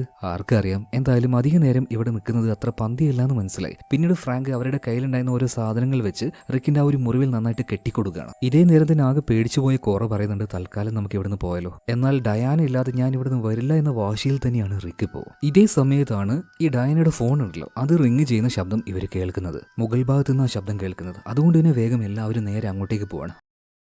അങ്ങോട്ടേക്ക് പോയി നോക്കുമ്പോൾ ആ ഹാളിൽ വലിയൊരു മരം ഉണ്ടായിരുന്നു. ഇങ്ങനെ ഒരു ബിൽഡിങ്ങിന്റെ ഉള്ളിൽ ഇത്രയും വലിയൊരു മരം എങ്ങനെയാ വന്നതെന്ന് ഇവർക്ക് ഒട്ടും മനസ്സിലാവുന്നില്ല. മാത്രമല്ല അതിനേക്കാൾ കൂടുതൽ ഇവരെ അത്ഭുതപ്പെടുത്തിയ ഒരു കാര്യം എന്താണെന്ന് വെച്ചാൽ ആ മരത്തിൽ നിറയെ കുറേയധികം ഇലക്ട്രോണിക്കൽ ഗാഡ്ജറ്റുകൾ തൂക്കിയിട്ടിരിക്കുകയാണ്. അതായത് പഴയ നോക്കിയ ഫോൺ ഉണ്ടല്ലോ, ആ ഫോൺ മുതൽ ഇപ്പോഴത്തെ ലേറ്റസ്റ്റ് ആയിട്ടുള്ള ഫോണുകളുണ്ടല്ലോ, അങ്ങനെയുള്ള പലതരം ഫോണുകൾ ആ മരത്തിൽ ആരോ കെട്ടി തൂക്കിയിട്ടുണ്ട്. അതായത് കുറേ വർഷം മുന്നേ തന്നെ പലരും ഈ ഒരു ബിൽഡിങ്ങിലേക്ക് വന്നിട്ടുണ്ട്. അവർക്കെല്ലാം ഈ ബിൽഡിങ്ങിൽ വെച്ച് എന്തോ സംഭവിച്ചിട്ടുണ്ട്. അവരുടെ ഫോണുകളും വസ്തുക്കളുമാണ് ഈ മരത്തിൽ ഇങ്ങനെ തൂക്കിയിട്ടിരിക്കുന്നത്. എന്തായാലും അവിടെ വെച്ച് ഇവർക്ക് ഡയാനയുടെ ഫോൺ കിട്ടുന്നുണ്ട്. എന്തായാലും അതിൽ ഷൂട്ട് ചെയ്ത കാര്യങ്ങളൊക്കെ ഇവർ പരിശോധിക്കുകയാണ്. ആ വീഡിയോസ് പരിശോധിച്ചപ്പോൾ ഇവർക്കൊരു കാര്യം മനസ്സിലായി, ഡയാന വീണിട്ടുണ്ട്. ആ സമയത്ത് അവളുടെ അരികിലേക്ക് ആരോ വന്നിട്ടുണ്ട് എന്ന്. എന്നാൽ അതാരാണെന്നും അവിടെ എന്താ സംഭവിച്ചതെന്ന് വ്യക്തമായിട്ട് ഇതിലൂടെ മനസ്സിലാവുന്നില്ല. ഇപ്പൊ കോറ പറയണത് നമുക്ക് പോലീസിനെ വിളിച്ചാലോ, പോലീസ് വന്നതിന് ശേഷം എന്തെങ്കിലുമൊക്കെ ചെയ്യാന്ന് പറയണം. എന്നാൽ റിക്ക് പറയണത് അതിനൊന്നും സമയമല്ല, എത്രയും പെട്ടെന്ന് ഡയാനെ കണ്ടുപിടിച്ച് നമുക്ക് ഇവിടുന്ന് പോകണം, അത് തന്നെയാണ് ശരിയെന്ന് ഫ്രാങ്കും പറയാണ്. എന്നാൽ പെട്ടെന്നാണ് ആരോ ഇരുട്ടിൽ നിന്നും ഇവരുടെ അടുത്തേക്ക് വരുന്നത്. കോറ ഒന്നും നോക്കിയില്ല, കയ്യിലുണ്ടായ കയ്യിലുണ്ടായിരുന്ന സാധനം വെച്ച് ഒറ്റ അടി കൊടുക്കുകയാണ്. അടി കൊണ്ട് ആ വന്ന ആൾ താഴെ വീഴുന്നുണ്ട്. നോക്കുമ്പോൾ ആരാണ്? മറ്റാരുമല്ല, ഇവരുടെ ടീമിൽ നിന്നും തെറ്റി പിരിഞ്ഞു പോയ ജേഡി ആയിരുന്നു. എന്നാൽ ഈ ജേഡിയെ ഫ്രാങ്കിന് അറിയില്ലല്ലോ. അതുകൊണ്ട് തന്നെ ഫ്രാങ്ക് അവന്റെ കയ്യിലുണ്ടായിരുന്ന ഗണ്ണെടുത്ത് അവന് നേരെ ചൂണ്ടുകയാണ്. ഇതേ നേരം ജേഡിയുടെ കൂടെ വന്ന ആ 2 സൈക്കോകളുണ്ടല്ലോ, ടോഡും മാക്കും. അതിൽ ആ മാക്ക് ഒരു ഇരുമ്പ് വടി വെച്ച് ഫ്രാങ്കിന്റെ കൈക്കിട്ടടിച്ച് ആ ഒരു ഗണ്ണ് അവൻ കൈക്കലാക്കുകയാണ്. എന്നിട്ടിപ്പോൾ എല്ലാവരെയും ഗൺ പോയിന്റിൽ നിർത്തുന്നുണ്ട്. അവർ വന്ന പാടിനെ ചോദിക്കുന്നത്, നിങ്ങൾ കുറെ നേരമായില്ലോ വന്നിട്ട്, ആ $300 മില്യൺ, അതായത് 2500 കോടി രൂപ, അത് നിങ്ങൾ എവിടെയാണെന്ന് കണ്ടിട്ടുണ്ടാവുമല്ലോ. കണ്ടിട്ടുണ്ടെങ്കിൽ അത് എവിടെയാണെന്ന് പറഞ്ഞേക്ക്. ഞങ്ങൾക്ക് വേണ്ടത് അതാണ്. അതായത് ഇവര് 3 പേരും വന്നിരിക്കുന്നത് ആ കാശ് തേടിയിട്ടാണ്. എന്തായാലും മാക്ക് ഗണ്ണുമായിട്ട് എല്ലാവരുടെ അടുത്തേക്ക് ചെന്നിട്ട് പറ കാശ് എവിടെയെന്നൊക്കെ ചോദിക്കുന്നുണ്ട്. എന്നാൽ ഇത് കേട്ട് ദേഷ്യം വന്ന കോറ പറയണ, ആ കാശ് മുഴുവൻ ഞങ്ങൾ പുഴുങ്ങി തിന്നു എന്ന്. ഇത് കേട്ട് ദേഷ്യം വന്ന അവനുണ്ടല്ലോ കുറെ പിടിക്കാണ്. അവളുടെ തലയിൽ ഗണ്ണ് വെക്കുന്നുണ്ട്. മാത്രമല്ല അവിടെ ഫ്രാങ്കിനെയും കണ്ടല്ലോ. ഈ ഫ്രാങ്ക് ആരാണെന്ന് ഇവർക്കറിയില്ല. അല്ല, നിങ്ങളുടെ കൂട്ടത്തിൽ ഏതാണ് ഈ പുതിയ ആള്? ഇയാൾ എന്തിനാ നിങ്ങളുടെ കൂട്ടത്തിലേക്ക് വന്നത്? ആരുടെ നീ എന്നൊക്കെ ഫ്രാങ്കിനെ നോക്കിയിട്ട് ഇപ്പൊ മാക്ക് ചോദിക്കുന്നുണ്ട്. എന്നാൽ ഫ്രാങ്ക് ഒന്നും പറയാൻ തയ്യാറായിരുന്നില്ല. നീ പറഞ്ഞിട്ടില്ലെങ്കിൽ ഇവളുടെ തലയിൽ ഞങ്ങൾ തുളയിടുന്നു പറയാണ്. അങ്ങനെ മറ്റൊരു രക്ഷയില്ലാത്തതുകൊണ്ട് ഫ്രാങ്ക് എന്തിനാണ് ഇവരുടെ കൂടെ വന്നേ എന്ന് പറയുന്നുണ്ട്. അതായത് ഫ്രാങ്കിന്റെ ഭാര്യ ഒരു ന്യൂസ് റിപ്പോർട്ടറാണ്. അവന്റെ ഭാര്യയും അതുപോലെ തന്നെ ഭാര്യയുടെ ക്യാമറാമാനായിട്ടുള്ള ബെത്ത് എന്നൊരു സ്ത്രീയും കൂടെ ഒരു ഡോക്യുമെന്ററി എടുക്കാൻ വേണ്ടിയിട്ട് കുറച്ച് ദിവസം മുന്നേ ഇങ്ങോട്ടേക്ക് വന്നതാണ്. എന്നാൽ ഇങ്ങോട്ടേക്ക് വന്ന അവന്റെ ഭാര്യയും അതുപോലെ തന്നെ ബെത്തും ഇതുവരെയായിട്ടും തിരിച്ചു വന്നിട്ടില്ല. അവരെ തേടിയാണ് ശരിക്കും ഫ്രാങ്ക് ഇങ്ങോട്ടേക്ക് വന്നത്. ഒറ്റയ്ക്ക് വരാൻ ശരിക്കും അവൻ പേടിച്ച് നിൽക്കുകയായിരുന്നു. ആ സമയത്താണ് ഡയാനയും അവളുടെ ടീമും കൂടെ ഇങ്ങോട്ടേക്ക് പോകുന്നുണ്ട് എന്നുള്ള കാര്യം അവൾ യൂട്യൂബിൽ ഒരു പോസ്റ്റ് ആയിട്ട് ഇട്ടത്. അപ്പൊ അത് കണ്ടിട്ടാണ് ഫ്രാങ്ക് ഇവരുടെ ടീമിൽ വന്ന് ചേർന്നത്. ഇപ്പൊ മാക്ക് ഫ്രാങ്കിനോട് ചോദിക്കുകയാണ്, അപ്പൊ നിന്നെക്കൊണ്ട് യാതൊരു ഉപകാരമില്ല അല്ലേ? ഇവിടുത്തെ ഒരു കാര്യം നിനക്കറിയില്ല. ശരിക്കും ഇവരുടെ സഹായത്തോടു കൂടി മാത്രമാണ് നീ ഉള്ളിലേക്ക് വന്നത്. അല്ലാതെ നിനക്കൊരു തേങ്ങാക്കോലി അറിയില്ല അല്ലേ? കുഴപ്പമില്ല, ഇവരുടെ വായിൽ നിന്നും ഞങ്ങൾ വിവരങ്ങൾ എടുത്തോളാം എന്ന് പറയാണ്. ഇതിനിടയിൽ ദേഷ്യം വന്ന കോറ എന്താക്കി ഈ മാക്കിന്റെ മുഖത്തേക്ക് ഒരൊറ്റ തുപ്പല് തുപ്പുകയാണ്. ആ തുപ്പലും തുടക്കാനായിട്ട് മാക്ക് ഇപ്പോൾ അവന്റെ കീശയിൽ നിന്നും ഒരു ചുവന്ന തുവാല എടുക്കുന്നുണ്ട്. ആ തുവാല കണ്ട റിക്ക് ആകെ ഞെട്ടിപ്പോണ്. കാരണം ഡയാനയുടെ തുവാലയായിരുന്നു അത്. പെട്ടെന്ന് ദേഷ്യം വന്ന റിക്ക് അവന്റെ അടുത്തേക്ക് പോണ്. സത്യം പറയടാ, ഈ തുവാല എവിടെന്നാ കിട്ടിയത്? എന്റെ ഗേൾഫ്രണ്ട് ഡയാന എവിടെയെന്നൊക്കെ ചോദിക്കുന്നുണ്ട്. ഇപ്പൊ ദേഷ്യം വന്ന മാക്ക് എന്താക്കി, ഒന്ന് പോടാ അവിടെ നിന്നിട്ട് റിക്കിനെ തള്ളി താഴേക്ക് ഇടുകയാണ്. പിന്നെ അവർ താഴേക്ക് നോക്കിയ സമയത്ത് അവിടെ വലിയൊരു കുഴിയാ കാണുന്നത്. പെട്ടെന്ന് തന്നെ ഇവരെ ഇങ്ങോട്ടേക്ക് കൂട്ടിക്കൊണ്ടുവന്ന് ജേഡി പറയാണ്, എടാ മണ്ടന്മാരെ, നിങ്ങൾ എന്തിനാ ഞാൻ ഇങ്ങോട്ടേക്ക് കൂട്ടിക്കൊണ്ടുവന്നത്? ഇവരെ പേടിപ്പിച്ച് ഇവിടുത്തെ കാര്യങ്ങളൊക്കെ മനസ്സിലാക്കിയിട്ട് ആ പൈസ എവിടെയെന്ന് കണ്ടുപിടിക്കാനല്ലേ? അതിനിടയിൽ കൂടെ മറ്റേ പരിപാടി കാണിക്കാൻ നിൽക്കില്ലേ? ഇത് കേട്ടപാടും ഈ മാക്ക് ജേഡിക്കിട്ട് ഒരൊറ്റ അടി കൊടുക്കുകയാണ്. നീ ആരടാ? ഞങ്ങളോട് പറയാം. ഞങ്ങൾ പറയുന്ന കേട്ട് ഞങ്ങളുടെ കൂടെ അങ്ങ് നിന്നാൽ മതി. വല്ലാതെ ചിലക്കാൻ വന്ന പണിതിട്ട് കളയും ഞങ്ങൾ. അതുകൊണ്ട് നീ നിന്റെ വായടക്ക്, ബാക്കിയുള്ളവർ സംസാരിക്കട്ടെ. എവിടെയാണ് ആ കാശുള്ളതെന്ന് ചോദിക്കാണ്. ഈ സമയത്ത് ഫ്രാങ്ക് പറയാണ്, ഞങ്ങൾക്കാർക്കും ഈ ഒരു ബിൽഡിങ്ങിനെ കുറിച്ച് ഒന്നും അറിയില്ല. ഇതിനെക്കുറിച്ച് അറിയുന്നവനെയാണ് നിങ്ങൾ തള്ളി താഴെ കിട്ടത്. അവന്റെ കയ്യിൽ ആ മാപ്പും കാര്യങ്ങളൊക്കെ ഉള്ളത്. ഈ സമയത്ത് മാക്ക് പറയണു, ഓഹോ, അപ്പൊ പൈസ കിട്ടണമെങ്കിൽ ആ മാപ്പ് വേണം, മാപ്പാണെങ്കിൽ അവന്റെ കയ്യിലുള്ളത്. അങ്ങനെയാണെങ്കിൽ താഴെ പോയിട്ട് നമുക്ക് അവനെ തപ്പി കണ്ടുപിടിക്കാന്ന് പറയണം. അങ്ങനെ ഇവരെല്ലാവരും കൂടെ നേരെ താഴേക്ക് വരുന്നുണ്ട്. താഴേക്ക് വന്നപ്പോൾ വലിയൊരു ഹോള് കണ്ടില്ലേ? ആ ഹോളിന്റെ ഉള്ളിലേക്കല്ല ശരിക്കും റിക്ക് വീണത്, അതിന്റെ തൊട്ടപ്പുറത്തേക്കാണ്. എന്നാൽ ഈ വലിയ കുഴി താണ്ടി അപ്പുറത്തേക്ക് പോയാൽ കുറച്ച് റിസ്ക് ആണ്. എന്നാൽ ഇങ്ങനെയുള്ള പണി ചെയ്യാനാണല്ലോ നമ്മുടെ കോറ. അവൾ നല്ല ഉഷാറായിട്ട് തന്നെ അവിടെയുള്ള കമ്പികളിലും വയറിലൊക്കെ തൂങ്ങി പിടിച്ച് നേരെ അപ്പുറത്തേക്ക് ചാടുകയാണ്. അവിടെ വീണ് കിടക്കുന്ന റിക്കിന്റെ അടുത്തേക്ക് ചെന്നിട്ട്, ഡാ റിക്കെ, വേഗം എഴുന്നേൽക്കണമെന്ന് പറയാണ്. എന്നിട്ട് അവനെ പോയി തട്ടി വിളിച്ചപ്പോഴാണ് ഒരു കാര്യം കണ്ട് കോറ ആകെ ഞെട്ടിപ്പോകുന്നത്. അത് റിക്ക് ആയിരുന്നില്ല, എപ്പോഴോ ഇങ്ങോട്ടേക്ക് വന്ന് മരിച്ചുപോയ ആരുടെയോ ഡെഡ് ബോഡി ആയിരുന്നു. അയാളുടെ ശരീരത്തിലൂടെ പുഴു വരെ അരിക്കുന്നുണ്ട്. ഇത് കണ്ട കോറ ആകെ പേടിച്ച് വിറച്ച് പിന്നിലേക്ക് വീഴാണ്. പിന്നീട് അവൾ പറയുന്നുണ്ട്, ഇത് റിക്കല്ല, ഇത് വേറെ ആരോ ഒരാളാന്ന് പറയാണ്. ഇപ്പൊ മാക്കും അതുപോലെ തന്നെ ടോഡും പറയുന്നുണ്ട്, ഓക്കെ, ഒരു കാര്യം ചെയ്യ്, നീ എവിടെ തന്നെ നിന്നു, റിക്കിനെ നമ്മൾ തേടി കണ്ടുപിടിച്ചോളാം എന്ന് പറഞ്ഞിട്ട് ഇവരെ ഗൺ പോയിന്റിൽ നിർത്തിക്കൊണ്ട് മുന്നോട്ടേക്ക് കൊണ്ടുപോവാണ്.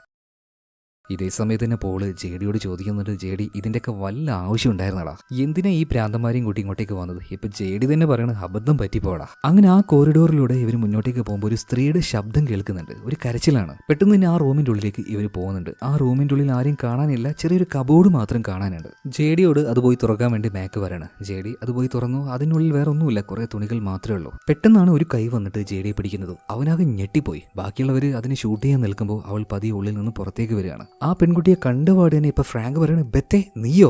എന്താ നിനക്ക് പറ്റിയത്? ഇതേ നേരം തന്നെ ടോഡും മാക്കും ചോദിക്കുന്നുണ്ട്, അല്ല, ഏതാ ഈ പെണ്ണ്? നിനക്ക് ഇവൾ അറിയോ? ഈ സമയത്ത് ഫ്രാങ്ക് പറയണ, എന്റെ ഭാര്യയുടെ കൂടെ വന്ന അവളുടെ ഫോട്ടോഗ്രാഫറാണ് ഈ ലേഡി, ബെത്ത് എന്നാ പേര്. അതുപോലെ തന്നെ ബെത്തിനോട് ഫ്രാങ്ക് കാര്യങ്ങൾ ചോദിക്കണം. അല്ല ബെത്തെ, എന്താ പറ്റിയത്? എന്റെ കോല ആകെ മാറിപ്പോയല്ലോ, എന്റെ ഭാര്യ എവിടെ? അവൾക്ക് എന്താ സംഭവിച്ചത്? എന്നാൽ അതിനുള്ള മറുപടി പറയാൻ വേണ്ടി ബെത്തിന് പറ്റുന്നില്ല. അപ്പോഴേക്കും ആ റൂമിലേക്ക് എന്തോ ഒന്ന് വരുന്നുണ്ട്. ആ ശബ്ദം കേട്ട് പേടിച്ച് ഇവരെല്ലാവരും വേഗം തന്നെ ലൈറ്റ് ഓഫ് ആക്കുകയാണ്. ആ ഇരുട്ടത്ത് അവർ ഒളിച്ചിരിക്കുകയാണ്. ഈ സമയത്ത് മാക്ക് മാക് അവന്റെ കയ്യിലുണ്ടായിരുന്ന നൈറ്റ് വിഷൻ ക്യാമറ ഉണ്ടല്ലോ അത് ഓണാക്കി അത് കണ്ണിൽ വെക്കുകയാണ്. അവനിങ്ങനെ പതിയെ നോക്കുന്ന സമയത്ത് ഒരു കാര്യം കണ്ട് ഞെട്ടിപ്പോയി. ഇവർ കണ്ട കാര്യം എന്താണെന്നറിയോ? ഇവരിങ്ങോട്ടേക്ക് കൊണ്ടുവന്ന ജേഡി ഉണ്ടല്ലോ അവന്റെ വായിലേക്ക് ഒരു ഇരുമ്പിന്റെ കുഴൽ ആരോ കുത്തി കയറ്റി വെച്ചിരിക്കുകയാണ്. അതുപോലെ തന്നെ മാക്ക് മറ്റൊരു കാര്യം കൂടെ കാണാണ്. ഒരു വെളുത്ത രൂപം ഈ റൂമിന്റെ പല ഭാഗത്തൂടെ അങ്ങോട്ടും ഇങ്ങോട്ടും നടക്കുന്നുണ്ട്. പേടിച്ചു പോയി അവൻ അതിനെ ഷൂട്ട് ചെയ്യാണ്. ആ ജന്തു ആണെങ്കിൽ ഈ റൂമിലൂടെ അങ്ങോട്ടും ഇങ്ങോട്ടും ഓടുകയാണ്. അവസാനം റൂം വിട്ട് പുറത്തേക്ക് പോകുന്നുണ്ട്. അവരപ്പം തന്നെ ലൈറ്റ് ഓണാക്കി നോക്കുകയാണ്. ആ സമയം ഒരു കാര്യം കണ്ട് ഇവരെല്ലാവരും ഞെട്ടിപ്പോകുന്നുണ്ട്. അതായത് ഇരുട്ടത്തിൽ ലക്ഷ്യബോധം ഇല്ലാതെ ആ രൂപത്തിന് നേരെ ഷൂട്ട് ചെയ്തപ്പോൾ അതിലൊരു ബുള്ളറ്റ് പോയി കയറിയത് ബെത്തിന്റെ നെറ്റിയിലായിരുന്നു. ഇത്രയും കാലം ആ ഒരു ജീവിയിൽ നിന്ന് രക്ഷപ്പെട്ട് അവൾ ഇവിടെ ഒളിച്ചിരുന്നു.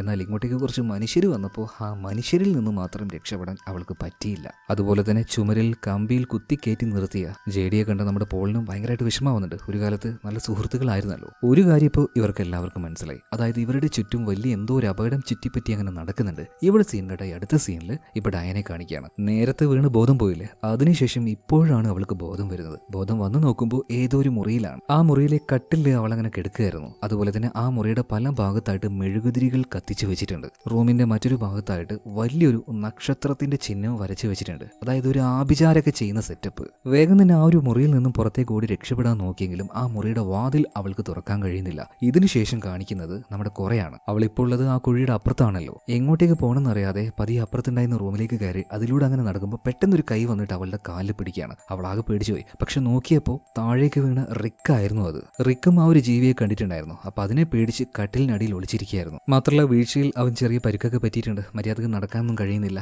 ഇതേ നേരം തന്നെ വീണ്ടും ആ ശബ്ദം കേൾക്കുകയാണ്. ഇപ്പൊ കോറ പറയണത് നീ നേരത്തെ പോലെ തന്നെ കട്ടിലിനടിയിൽ പോയി ഒളിക്കും, ഞാൻ അവിടെയുള്ള ആ കബോർഡിന്റെ ഉള്ളിൽ പോയിട്ട് ഒളിക്കാന്ന് പറഞ്ഞിട്ട് അവള് നേരെ കബോർഡിന്റെ ഉള്ളിൽ പോയി ഒളിക്കുകയാണ്. റിക്കാണെങ്കിൽ നേരെ കട്ടിലിനടിയിലേക്കും പോയിരിക്കുകയാണ്. ഇതേ നേരം തന്നെ റൂമിന്റെ വാതിൽ തുറന്നുകൊണ്ട് ഒരു വെളുത്ത രൂപം അങ്ങോട്ടേക്ക് നടന്നു വരുന്നുണ്ട്. അതിന്റെ കാലുകളൊക്കെ മെലിഞ്ഞ് നീണ്ടതായിരുന്നു. പേടി കാരണം തല പോലും പൊക്കാതെയാണ് തറയോട് ചേർന്ന് റിക്ക് അവിടെ കിടക്കുന്നത്. എന്നാലും ആ കട്ടിലിനിടയിലൂടെ നോക്കുമ്പോൾ ആ രൂപത്തിന്റെ ചെറിയ ചെറിയ ഭാഗങ്ങളൊക്കെ അവന് കാണാൻ പറ്റിയാട്ടോ. അതായത് ശരീരം മുഴുവൻ വെളുത്ത നിറമാണ്, നീണ്ട ശരീരമാണ്. അതിന്റെ തലയിലാണെങ്കിൽ ഒരു തരി പോലും രോമമില്ല. ആ റൂം മുഴുവനായിട്ടും ആ ജീവി അരിച്ചു പിറക്കാണ്. എന്നാൽ ഇതേ നേരം തന്നെ കബോർഡിന്റെ ഉള്ളിൽ ഒളിച്ചിരിക്കുകയായിരുന്നല്ലോ നമ്മുടെ കൊറ. അവൾ വെറുതെ ഇരിക്കാതെ അവളുടെ കോട്ട് ഊരി ആ അലമാരയുടെ മുന്നിൽ വെച്ച് അതിന്റെ പിന്നിലാണ് അവൾ ഒളിച്ചിരുന്നത്. എന്നാൽ കബോർഡ് വീണ്ടും വീണ്ടും ആ ജീവി അങ്ങനെ പരിശോധിക്കുന്ന സമയത്ത് റിക്ക് കയ്യിൽ കിട്ടിയ എന്തോ ഒരു ആയുധം എടുത്ത് പതിയെ കട്ടിലിന്റെ പുറത്തേക്ക് വന്നിട്ട് അതിനെ ആക്രമിക്കുകയാണ്. എന്നാൽ ആ സാധനമാണെങ്കിലോ റിക്കിനെ വളരെ സിമ്പിളായിട്ട് അതിന്റെ കൈ കൊണ്ട് തൂക്കിയെടുക്കുകയാണ്. ഈ സമയത്ത് ആകെ പേടിച്ചു പോയ കോറ അവിടുന്ന് പുറത്തേക്ക് ഇറങ്ങി ഓടി ഒരു ലിഫ്റ്റിൽ കയറുന്നുണ്ട്. എന്നാൽ അവളുടെ പിന്നാലെ തന്നെ ആ ജീവിയും വരികയാണ്.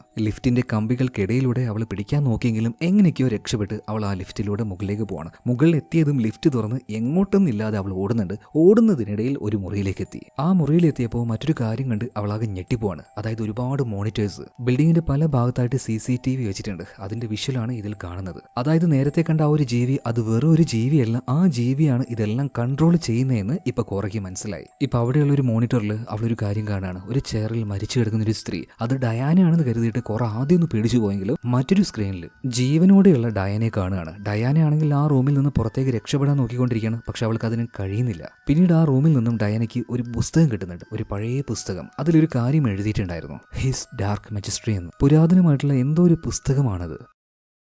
ഇതേ നേരം തന്നെ കൺട്രോൾ റൂമിന്റെ ഉള്ളിലാണല്ലോ ഇപ്പൊ കോറയുള്ളത്. അവിടെ തന്നെ ഒരുപാടധികം കേസറ്റുകൾ ഉണ്ടായിരുന്നു. അതും 1980 മുതലുള്ള ഒരുപാടധികം കേസറ്റുകൾ. ഇപ്പൊ ഒരു പഴയ കേസറ്റ് എടുത്ത് അവളൊന്ന് പ്ലേ ചെയ്ത് നോക്കുകയാണ്. അതിലിപ്പോ ഒരു രൂപത്തെ കാണുന്നുണ്ട്, ഒരു നിഴൽ രൂപം. അയാളുടെ മുഖം വ്യക്തമല്ല. ആ വീഡിയോയിലൂടെ ഇയാൾ ചില കാര്യങ്ങൾ പറയുന്നുണ്ട്. അതെങ്ങനെയാണ്? എനിക്കൊരു വലിയ രഹസ്യം അറിയാം, മറ്റൊരാളാണ് എനിക്ക് ഈ രഹസ്യം പറഞ്ഞു തന്നത്. അതുപോലെ തന്നെ അയാൾ എനിക്കൊരു പഴയ പുസ്തകവും തന്നു. അന്ധകാരത്തിന്റെ രാജാവായ സാത്താനെ കുറിച്ചുള്ള വിവരങ്ങളായിരുന്നു ആ പുസ്തകത്തിൽ ഉണ്ടായിരുന്നത്. ആ പുസ്തകം ഉപയോഗിച്ചു കഴിഞ്ഞാൽ ഒരുപാടധികം ശക്തികൾ ലഭിക്കും. എന്നാൽ അത് വളരെയധികം സൂക്ഷിച്ചു മാത്രമേ ഉപയോഗിക്കാൻ പാടുള്ളൂ. മാത്രമല്ല ഒരിക്കലും ഉപയോഗിക്കാൻ പാടില്ലാത്ത വിചിത്രമായിട്ടുള്ള പല മന്ത്രങ്ങളും ആ പുസ്തകത്തിലുണ്ട്. അതുപയോഗിച്ച് ഒരുപാട് ശക്തികൾ നേടിയെടുക്കാൻ കഴിയും. എന്നാൽ ശക്തി മാത്രമല്ല അതിന്റെ കൂടെ കിട്ടുക, ചില പ്രശ്നങ്ങളും നമ്മുടെ കൂടെ വരും. ആ ശക്തി നമ്മൾ എടുക്കാൻ നോക്കിയാൽ ഇരുട്ടിന്റെ രാജാവ് സാത്താന്റെ ഒരു രൂപത്തിലേക്ക് നമ്മൾ മാറാൻ വലിയ സാധ്യതയുണ്ട്. ഞാൻ മനസ്സിലാക്കിയ ഈ കാര്യങ്ങളെല്ലാം ഞാൻ എന്റെ ഭാര്യയോട് പറഞ്ഞു. പക്ഷേ അവൾക്ക് ഇതിലൊന്നും യാതൊരു വിശ്വാസം ഉണ്ടായിരുന്നില്ല. ഇതൊന്നും ചെയ്യാൻ പാടില്ല എന്നും എന്നോട് പറഞ്ഞു. അതുപോലെ തന്നെ ഈ ശക്തി അത് പൂർണ്ണമായിട്ടും കിട്ടണമെങ്കിൽ ഒരു മനുഷ്യന്റെ നല്ല ഹൃദയം കഴിക്കണമെന്നുണ്ട്. അതുകൊണ്ട് തന്നെ ഞാനൊന്നും നോക്കിയില്ല, എന്റെ ഭാര്യയെ കൊന്നുകളഞ്ഞ് അവളുടെ നെഞ്ച് കീറി അവളുടെ ഹൃദയം തന്നെ ഞാൻ എടുത്തു തിന്നു. ഇപ്പൊ മനസ്സിലായോ ഈ ക്യാമറയുടെ മുന്നിൽ വന്ന് സംസാരിക്കുന്ന ആ ആളാരാണെന്ന്? മറ്റാരുമല്ല, ഈ ഹോട്ടലിന്റെ ഓണറായിട്ടുള്ള മോർഗൻ തന്നെയാണ്. അയാൾ തന്നെയാണ് അയാളുടെ ഭാര്യയെ മൃഗീയമായിട്ട് കൊന്നതും അവളുടെ നെഞ്ച് കീറി ആ ഹൃദയം പറിച്ചെടുത്ത് തിന്നതും. മോർഗൻ ഇപ്പൊ ഭാര്യയെ കൊല്ലുന്നതും അവളുടെ നെഞ്ച് കീറി ഹൃദയം പറിച്ചെടുക്കുന്നതും സൗണ്ടുകളും ആ വിഷ്വൽസ് എല്ലാം അതിലുണ്ടായിരുന്നു. ഇതെല്ലാം കണ്ട കോറ വല്ലാതെ പേടിച്ചു പോവാണ്. മാത്രമല്ല നേരത്തെ കണ്ട ആ വെളുത്ത രൂപം അത് മറ്റാരുമല്ല മോർഗനാണ്. ആ ചടങ്ങ് ചെയ്തതിലൂടെ അവന്റെ ശരീരം അതുപോലെ മാറിപ്പോയതാണ്. ഇവിടെ വരുന്ന ആൾക്കാരെ കൊന്ന് അവരുടെ ഹൃദയം പറിച്ചു തിന്നതും ഈ മോർഗൻ തന്നെയാണ്, അവന്റെ ആ ഒരു ശക്തികൾ നിലനിർത്താനായിട്ട്. എന്നാൽ ഇപ്പോഴും അവന്റെ ചടങ്ങുകൾ പൂർത്തിയായിട്ടില്ല, അതിനിയും പൂർത്തിയാക്കാനുണ്ട്. ഇതിനുശേഷം ഡയനെ കാണിക്കുകയാണ്. അവളുടെ കയ്യിലാണല്ലോ ഇപ്പൊ ആ ഒരു പുസ്തകം ഉള്ളത്, ഹിസ് ഡാർക്ക് മജിസ്ട്രി എന്ന് പറഞ്ഞ സാത്താന്റെ ആ ഒരു പുസ്തകം. സാത്താന്റെ, അതായത് ഇരുട്ടിന്റെ രാജാവിന്റെ ശക്തി പൂർണ്ണമായിട്ട് എങ്ങനെ എടുക്കണം എന്നുള്ള കാര്യങ്ങളെല്ലാം ആ ഒരു പുസ്തകത്തിൽ എഴുതിയിട്ടുണ്ട്. ഇതെല്ലാം ഡയാന ഇപ്പൊ വായിക്കുകയാണ്. ഇതിനുശേഷം കാണിക്കുന്നത് പണത്തിനോടുള്ള ആർത്തി കാരണം ഇങ്ങോട്ടേക്ക് വന്ന ആ 2 സൈക്കോകളുണ്ടല്ലോ, ടോഡും മാക്കും. ഇവന്മാര് ആ ഒരു പൈസ തേടിക്കൊണ്ട് പല റൂമിലേക്കും പോയിക്കൊണ്ടിരിക്കുകയാണ്. അങ്ങനെ അബദ്ധത്തിൽ ഒരു റൂമിലേക്ക് കയറി ചെന്നപ്പോൾ അവിടെ ഒരു ഷെൽഫിൽ ഈ കാശ് കാണുകയാണ്. ആ ഷെൽഫിന്റെ വാതിൽ തുറന്നു കിടന്ന് കുറേയധികം പൈസ പുറത്തേക്ക് വീണ് എടുക്കുന്നുണ്ട്. ഇത് കണ്ട അവന്മാർക്ക് ഭയങ്കരമായിട്ട് സന്തോഷമാണ്. തൊട്ടപ്പുറത്തെ ഷെൽഫ് തുറന്നു നോക്കിയപ്പോൾ അതിനുള്ളിൽ നിറയെ കാശ്. ജാക്ക്പോട്ടാണ് മോനെ അടിച്ചതെന്ന് പറഞ്ഞിട്ട് 2 ഒടുക്കത്തെ സന്തോഷം. എന്നാൽ ആ സമയത്താണ് അവിടെ ഒരു കാര്യം കാണുന്നത്. ഈ കാശിന്റെ ഇടയിലായിട്ട് ഒരുത്തൻ അവിടെ മരിച്ചു കിടക്കുന്നുണ്ടായിരുന്നു. അവന്റെ നെഞ്ചിലാണെങ്കിൽ ഒരു ഓട്ടയുണ്ട്. അതിനുള്ളിലൂടെ നോക്കിയപ്പോൾ അവന് ഹൃദയമില്ലായിരുന്നു. ആ ഹൃദയം ആരോ പറിച്ചെടുത്ത് തിന്നിട്ടുണ്ടെന്ന് മനസ്സിലായി. അപ്പൊ ഇത് കണ്ടപാട് തന്നെ ടോഡിന് മനസ്സിൽ ഭയങ്കരമായിട്ടുള്ള ഒരു മരണഭയം വരികയാണ്. മാക്കെ, നമുക്ക് ഇവിടെ നിൽക്കണ്ട, പോവാം, കാശ് വേണ്ടാന്ന് പറയണം. എന്നാൽ മാക്ക് പറയണം, ഒന്ന് പോടാ അവിടെ നിന്ന് പേടിത്തൂറി, നിനക്ക് കാശ് വേണ്ടെങ്കിൽ നീ എടുക്കണ്ട, പോടാ അവിടെ നിന്ന് പറയാണ്. അപ്പൊ തന്നെ മനസ്സിൽ മരണഭയം കുടുങ്ങി അവന് അവിടുന്ന് ഓടുകയാണ്. ഇതേ നേരം തന്നെ ആ ജീവി അവനെ പിടിക്കാനായിട്ട് അവന്റെ പിന്നാലെ വരുന്നുണ്ട്. ഗണ്ണ് വെച്ച് എങ്ങോട്ടൊന്നില്ലാതെ ഷൂട്ട് ചെയ്യുന്നുണ്ട്. അതുപോലെ സ്പീഡിൽ ഓടുകയാണ്. ഇതിനിടയിൽ ഒരു വാതിലിനിടയിലൂടെ അവൻ ഓടുമ്പോൾ അവിടെ കെട്ടിവെച്ച ഒരു നേർത്ത കമ്പി അവൻ കണ്ടില്ല. ആ കമ്പിയിൽ പോയിട്ട് അവന്റെ കഴുത്ത് കുടുങ്ങുകയാണ്. കഴുത്ത് മുറിഞ്ഞു നിലത്ത് വീണ് അവനങ്ങനെ പെട്ടഞ്ഞുകൊണ്ടിരിക്കുമ്പോൾ ആ ജീവി അവന്റെ അടുത്തേക്ക് വന്ന് അവന്റെ നെഞ്ച് പൊളിച്ച് അതിനുള്ളിൽ നിന്നും ഹൃദയം പറിച്ചെടുത്ത് അത് തിന്നുകയാണ്. ഇവിടെ വരുന്ന എല്ലാവർക്കും ഇത് തന്നെയാണ് സംഭവിക്കുന്നത്. മാത്രമല്ല ഈ ജീവി എന്ന് പറയുന്നത് വേറെ ആരുമല്ല, ഈ പാരഗൺ ഹോട്ടലിന്റെ ഓണറായിട്ടുള്ള മോർഗൻ തന്നെയാണ്. എന്നാൽ ഇതേ നേരം തന്നെ പണം വാരി ചാക്കിലാക്കുന്ന മാക്ക് ഈ കാര്യമൊന്നും അറിയുന്നില്ല. അവന്റെ അടുത്തേക്കും ഇപ്പൊ ആ രൂപം വരികയാണ്. മാത്രമല്ല അതിന്റെ ഒറ്റ കൈ കൊണ്ട് തന്നെ അവനെ തൂക്കിയെടുത്ത് ജീവനോടെ അവന്റെ നെഞ്ചിൽ ഒരു ഓട്ടയിട്ട് അവന്റെ ഹൃദയം പറിച്ചെടുത്ത് അത് തിന്നുകയാണ്. അവന്റെ കാര്യത്തിലും ഇപ്പൊ ഒരു തീരുമാനമായി. ഇതേ സമയം തന്നെ നമ്മുടെ ഡയാനയാണെങ്കിൽ ആ ഒരു പുസ്തകം ഏകദേശം വായിച്ച് തീരാനായിട്ടുണ്ട്. ഒരുവിധം എന്താണ് കാര്യങ്ങൾ എന്നൊക്കെ അവൾക്ക് മനസ്സിലായി തുടങ്ങി. അതുപോലെ തന്നെ ഈ മോർഗൻ ഉണ്ടല്ലോ, അയാളാണ് ഈ കാര്യങ്ങളൊക്കെ ചെയ്യുന്നത്. അയാളുടെ ചടങ്ങ് ഇപ്പോഴും പൂർത്തിയായിട്ടില്ല. അതിനുവേണ്ടി ചില കാര്യങ്ങളൊക്കെ ഇനിയും ബാക്കിയുണ്ട്. മാത്രമല്ല ഡയാന ഒരു പുസ്തകം വായിച്ചപ്പോൾ ഇപ്പോഴും ചടങ്ങ് പൂർത്തിയായിട്ടില്ല എന്ന് പറയുന്നില്ലേ, ആ പൂർത്തിയാവാത്ത അവസാന ഘട്ടം അത് പൂർത്തിയാക്കാനായിട്ട് ഒരു സ്ത്രീയുടെ സഹായം മൃഗമായി മാറിക്കൊണ്ടിരിക്കുന്ന മോർഗൻ ആവശ്യമാണ്. താല്പര്യമുള്ള ഒരു സ്ത്രീയെ കൂടെ കൂട്ടി അവളുടെ സമ്മതത്തോട് കൂടിയിട്ട് 2 പേരുടെയും ആത്മാവിനെ തീയിൽ വെച്ച് ഒന്നാക്കി അവരുടെ ആ ആത്മാവിനെ പിശാചിന് വേണ്ടി ബലി നൽകണം. അങ്ങനെ ആ ബലി നൽകിക്കഴിഞ്ഞാൽ പിശാചിന്റെ ആ ഇരുണ്ട ശക്തി ഉണ്ടല്ലോ, അത് മുഴുവനായിട്ടും ആരാണോ ഈ കർമ്മം ചെയ്യുന്നത് ആ സാധാരണ മനുഷ്യന് ഈ കഴിവ് മുഴുവൻ ലഭിക്കും. അതോടുകൂടി അവൻ ആരായി തീരും? ഇമോർട്ടലായിട്ടുള്ള, മരണമില്ലാത്ത, അമാനുഷികനായിട്ടുള്ള ഒരു മനുഷ്യനായിട്ട് മാറും. എന്തായാലും ഇത് തന്നെയാണ് മോർഗന്റെയും ആഗ്രഹം. പക്ഷേ ഇത് ചെയ്യാനായിട്ട് അവന്റെ കൂടെ അവന്റെ ഭാര്യ നിന്നില്ല. ഭാര്യ എതിർത്തു. അതുകൊണ്ടാണ് ഭാര്യയെ കൊന്ന് അവളുടെ ഹൃദയം കഴിച്ചത്. ഇപ്പോ ഈ റൂമിലേക്ക് ഡയാനയെ കൊണ്ടുവന്നതിനും മോർഗൻ അതേ കാര്യം ചെയ്യാൻ തന്നെയാണ്. അതുപോലെ ഡയാനയ്ക്ക് അണിയാനുള്ള ആ ഒരു മണവാട്ടിയുടേതുപോലെയുള്ള വസ്ത്രം ഉണ്ടല്ലോ, അതും അവിടെ വെച്ചിട്ടുണ്ട്. അവസാനത്തെ ആ ഒരു കർമ്മം അത് പൂർത്തിയാക്കാൻ തന്നെയാണ് ഡയാനയെ ഇപ്പൊ ഇങ്ങോട്ടേക്ക് കൊണ്ടുവന്നിരിക്കുന്നത്. ഈ സമയത്താണ് പെട്ടെന്ന് അവളുടെ അരികിലേക്ക് മോർഗൻ വരുന്നത്. അയാളുടെ ഇപ്പോഴത്തെ ആ ഒരു ഭീകരമായ മുഖം ഇപ്പോഴാണ് നമ്മളെ വ്യക്തമായിട്ട് കാണിച്ചിരുന്നത്. കണ്ടാൽ തന്നെ പേടിയാവുന്ന, പൂർണ്ണമായിട്ടും വെള്ള നിറമുള്ള നീണ്ട പല്ലുകളുള്ള, ശരിക്കും കണ്ടാൽ ഒരു പിശാച് തന്നെ. അതിപ്പോ നേരെ നമ്മുടെ ഡയാനയുടെ അടുത്തേക്ക് വന്നിട്ട് അവളുടെ കവിളിൽ തൊടുകയാണ്. സത്യം പറഞ്ഞാൽ ആ ഒരു നിമിഷം ഡയാന പേടിച്ച് വിറച്ചു പോകുന്നുണ്ട്. എന്നാൽ ഇവിടുന്ന് രക്ഷപ്പെട്ട് ഓടാനുള്ള ഒരു വഴിയും അവൾ കാണുന്നുമില്ല. ഇതിനുശേഷം ഫ്രാങ്കിനെയും അതുപോലെ തന്നെ പോളിനെയും കാണിക്കുന്നുണ്ട്. 2 പേർക്കും എങ്ങോട്ടേക്ക് പോകണമെന്ന് യാതൊരു ഐഡിയ ഇല്ല. ഈ സമയത്താണ് നമ്മുടെ കോറയുടെ ശബ്ദം ഇവർ കേൾക്കുന്നത്. ശബ്ദം കേട്ട ഭാഗത്തേക്ക് ഇവർ ചെന്ന് നോക്കുമ്പോൾ അവിടെ കോറയില്ല, പകരം ഒരു വാക്കി ടോക്കി ഉണ്ടായിരുന്നു. ഇങ്ങനത്തെ വാക്കി ടോക്കി അപ്പുറത്ത് കൺട്രോൾ റൂമിലുണ്ടായിരുന്നു. അതിലൂടെ അവളിങ്ങനെ ആരെങ്കിലും അടുത്തുണ്ടോ എന്ന് ചോദിക്കുമ്പോഴാണ് ആ ഒരു ശബ്ദമാണ് ഇവർ കേട്ടത്. എന്തായാലും പോൾ വേഗം തന്നെ എടുക്കുകയാണ്. അവളോട് എവിടെയുള്ളതെന്ന് ചോദിക്കുമ്പോൾ ഒരു കൺട്രോൾ റൂമിലാണ്, അവിടെ നിന്ന് എല്ലാം കാണാൻ കഴിയുന്നുണ്ട് എന്ന് കോറ പറയുന്നുണ്ട്. അതുപോലെ തന്നെ ഇവർ മറ്റൊരു കാര്യം കാണുകയാണ്. ഇവർ ഭീഷണിപ്പെടുത്തി ഇവരെ ഗൺ പോയിന്റിൽ നിർത്തിയ ആ സൈക്കോസിൽ ഒരാളുണ്ടല്ലോ,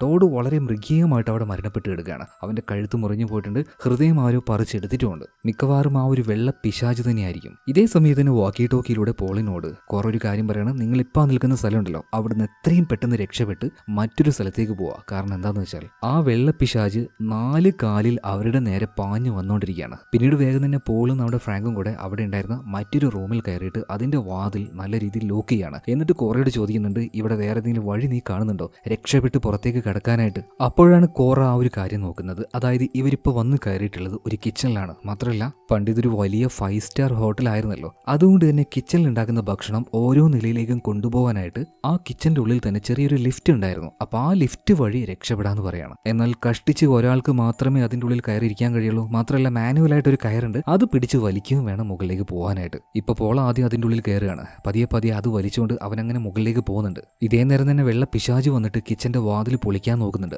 അതുകൊണ്ട് തന്നെ നമ്മുടെ ഫ്രാങ്ക് പറയുന്നുണ്ട്, പോളെ വേഗം മേലേക്ക് പോയിട്ട് അത് വേഗം താഴേക്കിട്. പോളിന് പറ്റാവുന്ന വേഗത്തിൽ വലിച്ച് നേരെ മുകളിലേക്ക് എത്തി. അതായത് കോറ ഇപ്പോൾ ഉള്ള ആ ഒരു കൺട്രോൾ റൂമുള്ള ആ ഒരു നിലയുണ്ടല്ലോ, അങ്ങോട്ടേക്ക് എത്തി. പിന്നീട് വേഗം തന്നെ ആ ഒരു ലിഫ്റ്റിനെ താഴേക്ക് ഇട്ടുകൊടുക്കുകയാണ്. വേഗം തന്നെ ഫ്രാങ്ക് അതിൻ്റെ ഉള്ളിലേക്ക് കയറി പരമാവധി വലിച്ചുകൊണ്ടിരിക്കുകയാണ്. എന്നാൽ ആ ലിഫ്റ്റ് പൊങ്ങുന്ന ആ ഗ്യാപ്പ് ഉണ്ടല്ലോ, അതിലൂടെ ആ വെള്ള പിശാച് കയറി വരുന്നുണ്ട്. അത് ഏകദേശം അടുത്തെത്താനായെന്ന് ഫ്രാങ്കിന് മനസ്സിലായി. രക്ഷപ്പെടാൻ വേറൊരു വഴിയില്ല. അതുകൊണ്ട് തന്നെ ആ ലിഫ്റ്റിന്റെ കയർ അവൻ മുറിച്ചു കളഞ്ഞ് ഇപ്പോൾ അവൻ എത്തി നിൽക്കുന്ന ആ ഒരു ഫ്ലോർ ഉണ്ടല്ലോ, അങ്ങോട്ട് എടുത്ത് ചാടുകയാണ്. എന്തായാലും ആ കയറ് മുറിച്ചപ്പോൾ ആ ചെറിയ ലിഫ്റ്റ് നേരെ താഴേക്ക് പോവാണ്. ആ വെള്ള പിശാചിന്റെ തലയിലേക്കാണ് ഇത് ചെന്ന് വീണത്. ഇപ്പൊ ഫ്രാങ്കിന്റെ കയ്യിലുണ്ടായിരുന്ന വാക്കി ടോക്കിയിലേക്ക് കുറെ വിളിക്കുന്നുണ്ട്. എന്നിട്ട് പറയാണ് അവർ നിൽക്കുന്ന ആ ഒരു ഫ്ലോറിലേക്ക് വരാൻ. എന്നാൽ അങ്ങോട്ടേക്ക് പോകുന്നതിന് മുന്നേ ഫ്രാങ്ക് ഒരു കാര്യം ചെയ്യണം. ആ മരം ഉണ്ടല്ലോ അതിന്റെ അടുത്തേക്ക് ചെല്ലുകയാണ്. ഇങ്ങോട്ടേക്ക് വന്ന് മരിച്ചുപോയ ആൾക്കാരുടെ ഫോണാണ് ആ മരത്തിൽ കെട്ടി തൂക്കിയിട്ടുള്ളത്. അപ്പൊ അതിൽ നിന്നും ഫ്രാങ്ക് അവന്റെ ഭാര്യയുടെ ഫോൺ എങ്ങനെയൊക്കെയോ തപ്പി കണ്ടുപിടിക്കുകയാണ്. ആ ഫോൺ തുറന്ന് പിന്നീട് അതിലുണ്ടായിരുന്ന വീഡിയോസ് ഒന്ന് പ്ലേ ചെയ്ത് നോക്കുന്നുണ്ട്. അപ്പൊ അതിൽ അവസാനമായിട്ട് അവന്റെ ഭാര്യ ഒരു കാര്യം റെക്കോർഡ് ചെയ്തിട്ടുണ്ടായിരുന്നു. 9ാമത്തെ നിലയിൽ എന്തോ ഒന്നുണ്ട്, ഞാൻ അങ്ങോട്ടേക്ക് പോവാണ് എന്ന രീതിയിൽ. എന്തായാലും അവന്റെ ഭാര്യ 9ാമത്തെ നിലയിലേക്ക് പോയിട്ടുണ്ട്. അതുകൊണ്ട് തന്നെ അങ്ങോട്ടേക്ക് ഫ്രാങ്ക് ചെല്ലുകയാണ്. എന്നിട്ട് അവിടെ എത്തി ഒരു റൂം തുറന്നു നോക്കുമ്പോൾ ഒരു കാര്യം കണ്ട് ഫ്രാങ്ക് ആകെ ഞെട്ടിപ്പോവാണ്. ഒരു കസാരയിൽ അവന്റെ ഭാര്യ ഇരിക്കുകയാണ്. മരിച്ച അവസ്ഥയിലാണ്. മാത്രമല്ല അവളുടെ നെഞ്ചിൽ വലിയൊരു ഓട്ടയുണ്ട്. അവളുടെ ഹൃദയവും ആ വെള്ള പിശാച് പറിച്ചെടുത്ത് തിന്നിട്ടുണ്ട്. അത് കണ്ട് അവന് സഹിക്കാൻ കഴിയുന്നില്ല. പിന്നീട് അവസാനമായിട്ട് ഭാര്യയെ നോക്കി അവന്റെ ആ ഒരു കോട്ട് ഭാര്യയുടെ ദേഹത്തിട്ട് കൊടുത്തിട്ട് നേരെ കോറയുള്ള ആ ഒരു കൺട്രോൾ റൂമിലേക്ക് വരുന്നുണ്ട് കേട്ടോ. ഈ ഫ്രാങ്കിന്റെ വിഷമം കണ്ട് കോറയ്ക്കും ആകെ സങ്കടമാവുന്നുണ്ട്. അതുപോലെ തന്നെ ഫ്രാങ്ക് ചോദിക്കുകയാണ്, റിക്കിനെ കണ്ടോ, അവൻ എവിടെയുള്ളത്? ഇപ്പൊ കോറ പറയാണ്, അവൻ എന്നെ രക്ഷപ്പെടുത്താൻ നോക്കി. ആ ഒരു വെള്ളപ്പിശാചിനെ അവൻ അറ്റാക്ക് ചെയ്യുകയും ചെയ്തു. ആ സമയത്താണ് ഞാൻ രക്ഷപ്പെട്ട് ഇങ്ങോട്ടേക്ക് വന്നത്. അവനിപ്പോൾ ജീവനോടെ ഉണ്ടോ ഇല്ലയോ എന്നൊന്നും എനിക്കറിയില്ല. ഇതേ നേരം CCTV വിഷ്വൽസ് പരിശോധിക്കുമ്പോൾ ആ കിച്ചൺ ഉണ്ടല്ലോ, അതിന്റെ ഭാഗത്ത് തന്നെ ചുറ്റിക്കറങ്ങി നടക്കുകയാണ് ആ ഒരു വെള്ളപ്പിശാച്. അതിപ്പോഴും ചത്തിട്ടില്ല. ഫ്രാങ്കിനാണെങ്കിൽ ഭാര്യ മരിച്ചതിൽ നല്ല വിഷമമുണ്ട്. ഭാര്യയെ കൊന്നത് ആ ഒരു പിശാചല്ലേ. അപ്പൊ അതിനോട് പ്രതികാരം ഞാൻ വീട്ടിൽ നിന്ന് പറഞ്ഞിട്ട് അവനൊരു ആയുധം കൊടുത്ത് നേരെ പുറത്തേക്ക് ഇറങ്ങാണ്. ഇതേ നേരം തന്നെ ഡയാനയെ കാണിക്കുകയാണ്. അവൾ ആ പിശാച് അവിടെ വെച്ച ആ വെള്ള കുപ്പായ ഉണ്ടല്ലോ അതെല്ലാം ഇട്ട് തയ്യാറായി നിൽക്കുകയാണ്. അവളുടെ കയ്യിൽ ഇപ്പോൾ ആ ഒരു പുസ്തകമുണ്ട്. ഇതേ നേരം പിശാചായി മാറിയ മോർഗൻ അവളുടെ അടുത്തേക്ക് വരുന്നുണ്ട്. അവന് ഭയങ്കരമായിട്ട് സന്തോഷമായി. അതായത് ഈ പെണ്ണ് ഈ ചടങ്ങ് കംപ്ലീറ്റ് ആക്കാൻ വേണ്ടി സഹായിക്കാൻ പോവുകയാണല്ലോ. അങ്ങനെ അവസാനം അവൻ കാത്തിരുന്ന ആ ഒരു നിമിഷം വരാൻ പോവാണ്. പൂർണ്ണമായ ഇമോർട്ടലായ അമാനുഷികനായിട്ടുള്ള മനുഷ്യനാകാൻ പോവാ ഈ ചടങ്ങ് കഴിയുന്നതോടുകൂടി. ഇപ്പൊ ഡയാനയുടെ അടുത്തേക്ക് ആ പിശാച് വരികയാണ്. ഡയാനയും വലിയ കുഴപ്പമൊന്നുമില്ലാതെ അതിന്റെ അടുത്തേക്ക് പോയി നിൽക്കുന്നുണ്ട്. എന്നാൽ പെട്ടെന്ന് അതിന്റെ ശ്രദ്ധ മാറിയപ്പോൾ ആ ഒരു പുസ്തകം വെച്ച് അതിന്റെ മുഖത്ത് നോക്കി ഒരൊറ്റ അടി കൊടുത്ത് വാതിലിപ്പോൾ തുറന്നു വിടുകയായിരുന്നു. ആ വാതിലിലൂടെ അവൾ ഇറങ്ങി ഓടുന്നുണ്ട്. എന്നാൽ അവളുടെ പിന്നാലെ തന്നെ 4 കാലിൽ ആ പിശാച് വരികയാണ്. അവസാനം അവളെ പിടിക്കുന്നുണ്ട്. പിന്നീട് അവളുടെ മുടിക്കുത്തിന് പിടിച്ച് വലിച്ചിഴച്ചു കൊണ്ടുപോവാണ്. എന്നാൽ ഈ സമയത്താണ് വളരെയധികം വേഗത്തിൽ ഒരാൾ അങ്ങോട്ടേക്ക് പാഞ്ഞു വരുന്നത്. മറ്റാരും ആയിരുന്നില്ല, ഫ്രാങ്ക് ആയിരുന്നു. ഓടി വന്ന ഫ്രാങ്ക് ഇപ്പോൾ ആ പിശാചിനെ പിടിച്ച് ഒരൊറ്റ തള്ളാണ്. അതിന്റെ കൂടെ തന്നെ അവനും താഴേക്ക് വീഴുന്നുണ്ട്. ഒരുപാട് മുകളിൽ നിന്നും 2 പേരും നേരെ താഴേക്ക് വന്ന് വീഴാണ്. ആ വീഴ്ചയിൽ അവിടെ ഒരു മരം ഉണ്ടായിരുന്നു പറഞ്ഞില്ലേ, അതിന്റെ ഒരു കൊമ്പിലേക്ക് വന്നിട്ടാണ് ഈ പിശാച് വീഴുന്നത്. അതിന്റെ വയറിലൂടെ വലിയൊരു കഷ്ണം കമ്പ് തുളച്ചു കയറി അത് അവിടെ കിടന്ന് പെട്ടഞ്ഞുകൊണ്ടിരിക്കുകയാണ്. അധികം വൈകാതെ ആ പിശാച് ചാവുകയും ചെയ്തു. എന്നാൽ അതിന്റെ കൂടെ തന്നെ താഴേക്ക് വീണ ഫ്രാങ്കും മരണപ്പെടുകയാണ് കേട്ടോ. മാത്രമല്ല ഫ്രാങ്കിന്റെ കയ്യിലുണ്ടായിരുന്ന ആ വാക്കി ടോക്കിയിൽ ഇപ്പൊ കോറ വിളിക്കുന്നുണ്ട്, ഫ്രാങ്ക് എന്തായി, അവളെ കണ്ടുപിടിച്ചോ? എന്നാൽ വാക്കി ടോക്കിയിലൂടെ ആ ഒരു ശബ്ദം കേട്ട ഡയാന വേഗം പോയിട്ട് ആ ഒരു വാക്കി ടോക്കി എടുക്കുന്നുണ്ട്. എന്നിട്ട് പറയണ, കോറ ഇത് ഞാനാണ് ഡയാന, എന്നെ രക്ഷപ്പെടുത്തി അയാൾ താഴേക്ക് വീണ് മരണപ്പെട്ടു എന്ന് പറയണം. ഇത് കേട്ടപ്പോൾ കോറയ്ക്കും സങ്കടമാവുന്നുണ്ട്. അതുപോലെ തന്നെ ഡയാന ചോദിക്കുന്നുണ്ട്, റിക്ക് എവിടെ, അവനെ കണ്ടുപിടിച്ചോ? ഇപ്പൊ കോറ പറയണ, ഒരു കാര്യം ചെയ്യ്, അവിടെ ഒരു റൂമുണ്ട്, അവസാനം അവിടെ വെച്ചാണ് ഞാൻ അവനെ കണ്ടത്, നീ അങ്ങോട്ടേക്കൊന്ന് പോയി നോക്കുമെന്ന് പറയണം. അങ്ങനെ ഡയാന വേഗം തന്നെ അങ്ങോട്ടേക്ക് പോയി നോക്കുമ്പോൾ അവിടെ മരിച്ചു കിടക്കുന്ന റിക്കിനെയാണ് കാണുന്നത്. ഒരു ഞെട്ടലോടെയാണ് ഡയാന അത് കണ്ടത്. ഓടിച്ചെന്ന് അവനെ വിളിച്ച് എഴുന്നേൽപ്പിക്കുകയാണ്. എന്നാൽ മരിച്ചിട്ടില്ലായിരുന്നു, ബോധം പോയതായിരുന്നു. നേരത്തെ ആ ഒരു പിശാചിന്റെ കയ്യിൽ നിന്നും നല്ലൊരു അടി കിട്ടി. ആ അടിയിൽ പോയ ബോധമാണ്. എന്നാൽ ഇപ്പൊ ആ ഒരു ബോധം തിരിച്ചു കിട്ടി. പിന്നീട് എങ്ങനെയൊക്കെയോ ഇവർ മുകളിലേക്ക് കയറി പോവാണ്. അങ്ങോട്ടേക്ക് കോറയും പോളും വന്നിട്ടുണ്ട്. സത്യം പറഞ്ഞാൽ 4 പേർക്കും ഇപ്പോഴാണ് ഒന്ന് ആശ്വാസമായത്. എങ്ങനെയെങ്കിലും ഈ ഒരു ഹോട്ടൽ വിട്ട് പുറത്തേക്ക് കടന്നാൽ മതി എന്നായിപ്പോ. അങ്ങനെ 4 പേരും രക്ഷപ്പെട്ട് പുറത്തേക്ക് പോയി കേട്ടോ. മാത്രമല്ല ഇവരുടെ കയ്യിലുണ്ടായിരുന്ന ആ വീഡിയോസ് മുഴുവനായിട്ടും എഡിറ്റ് ചെയ്ത് യൂട്യൂബിലേക്ക് അപ്ലോഡ് ചെയ്യാണ്. എന്നാൽ അതിനുശേഷം സംഭവിച്ചത് എന്താണെന്നറിയോ? ഇവർ സ്വപ്നത്തിൽ പോലും വിചാരിക്കാത്ത അത്രയും ആളുകൾ ആ വീഡിയോ കാണുകയാണ്. ഏകദേശം ഏകദേശം 10 കോടി ആൾക്കാർ. പിന്നെയും വ്യൂസ് അങ്ങനെ കൂടിക്കൂടി വരുന്നുണ്ട് കേട്ടോ. ഇതിനുശേഷം മറ്റെങ്ങോട്ട് പോയിക്കൊണ്ടിരിക്കുന്ന നമ്മുടെ 4 പിള്ളേരെയും കാണിക്കുകയാണ്. എന്നാൽ അവരുടെ മുഖത്തൊരു സന്തോഷമില്ല. കാരണം അവരുടെ കൂടെ ആ ഹോട്ടലിലേക്ക് വന്ന ഫ്രാങ്ക് ഇപ്പം അവരുടെ കൂടെ ജീവനോടെ ഇല്ലല്ലോ. എല്ലാവരുടെ മുഖത്തും ഒരു വിഷമാണ്. ഈ സമയത്താണ് നമ്മുടെ റിക്ക് ഒരു കാര്യം പറയുന്നത്. നിങ്ങൾക്ക് എല്ലാവർക്കും വേണ്ടി ഞാനൊരു സർപ്രൈസ് കൊണ്ടുവന്നിട്ടുണ്ട്. ഇപ്പം അതെന്താണെന്ന് തുറന്ന് കാണിച്ചു കൊടുക്കാൻ ഒരു ബാഗ്. ആ ബാഗിൽ നിറയെ ഡോളേഴ്സ് ആയിരുന്നു. അതായത് ആ സൈക്കോ ഉണ്ടല്ലോ മാക്ക്, അവനൊരു ബാഗിൽ നിറയെ ഡോളേഴ്സ് നിറച്ച് വെച്ചിട്ടുണ്ടായിരുന്നു. എന്നാൽ ആ സമയത്ത് അങ്ങോട്ടേക്ക് വന്ന പിശാച് അവനെ കൊന്നു.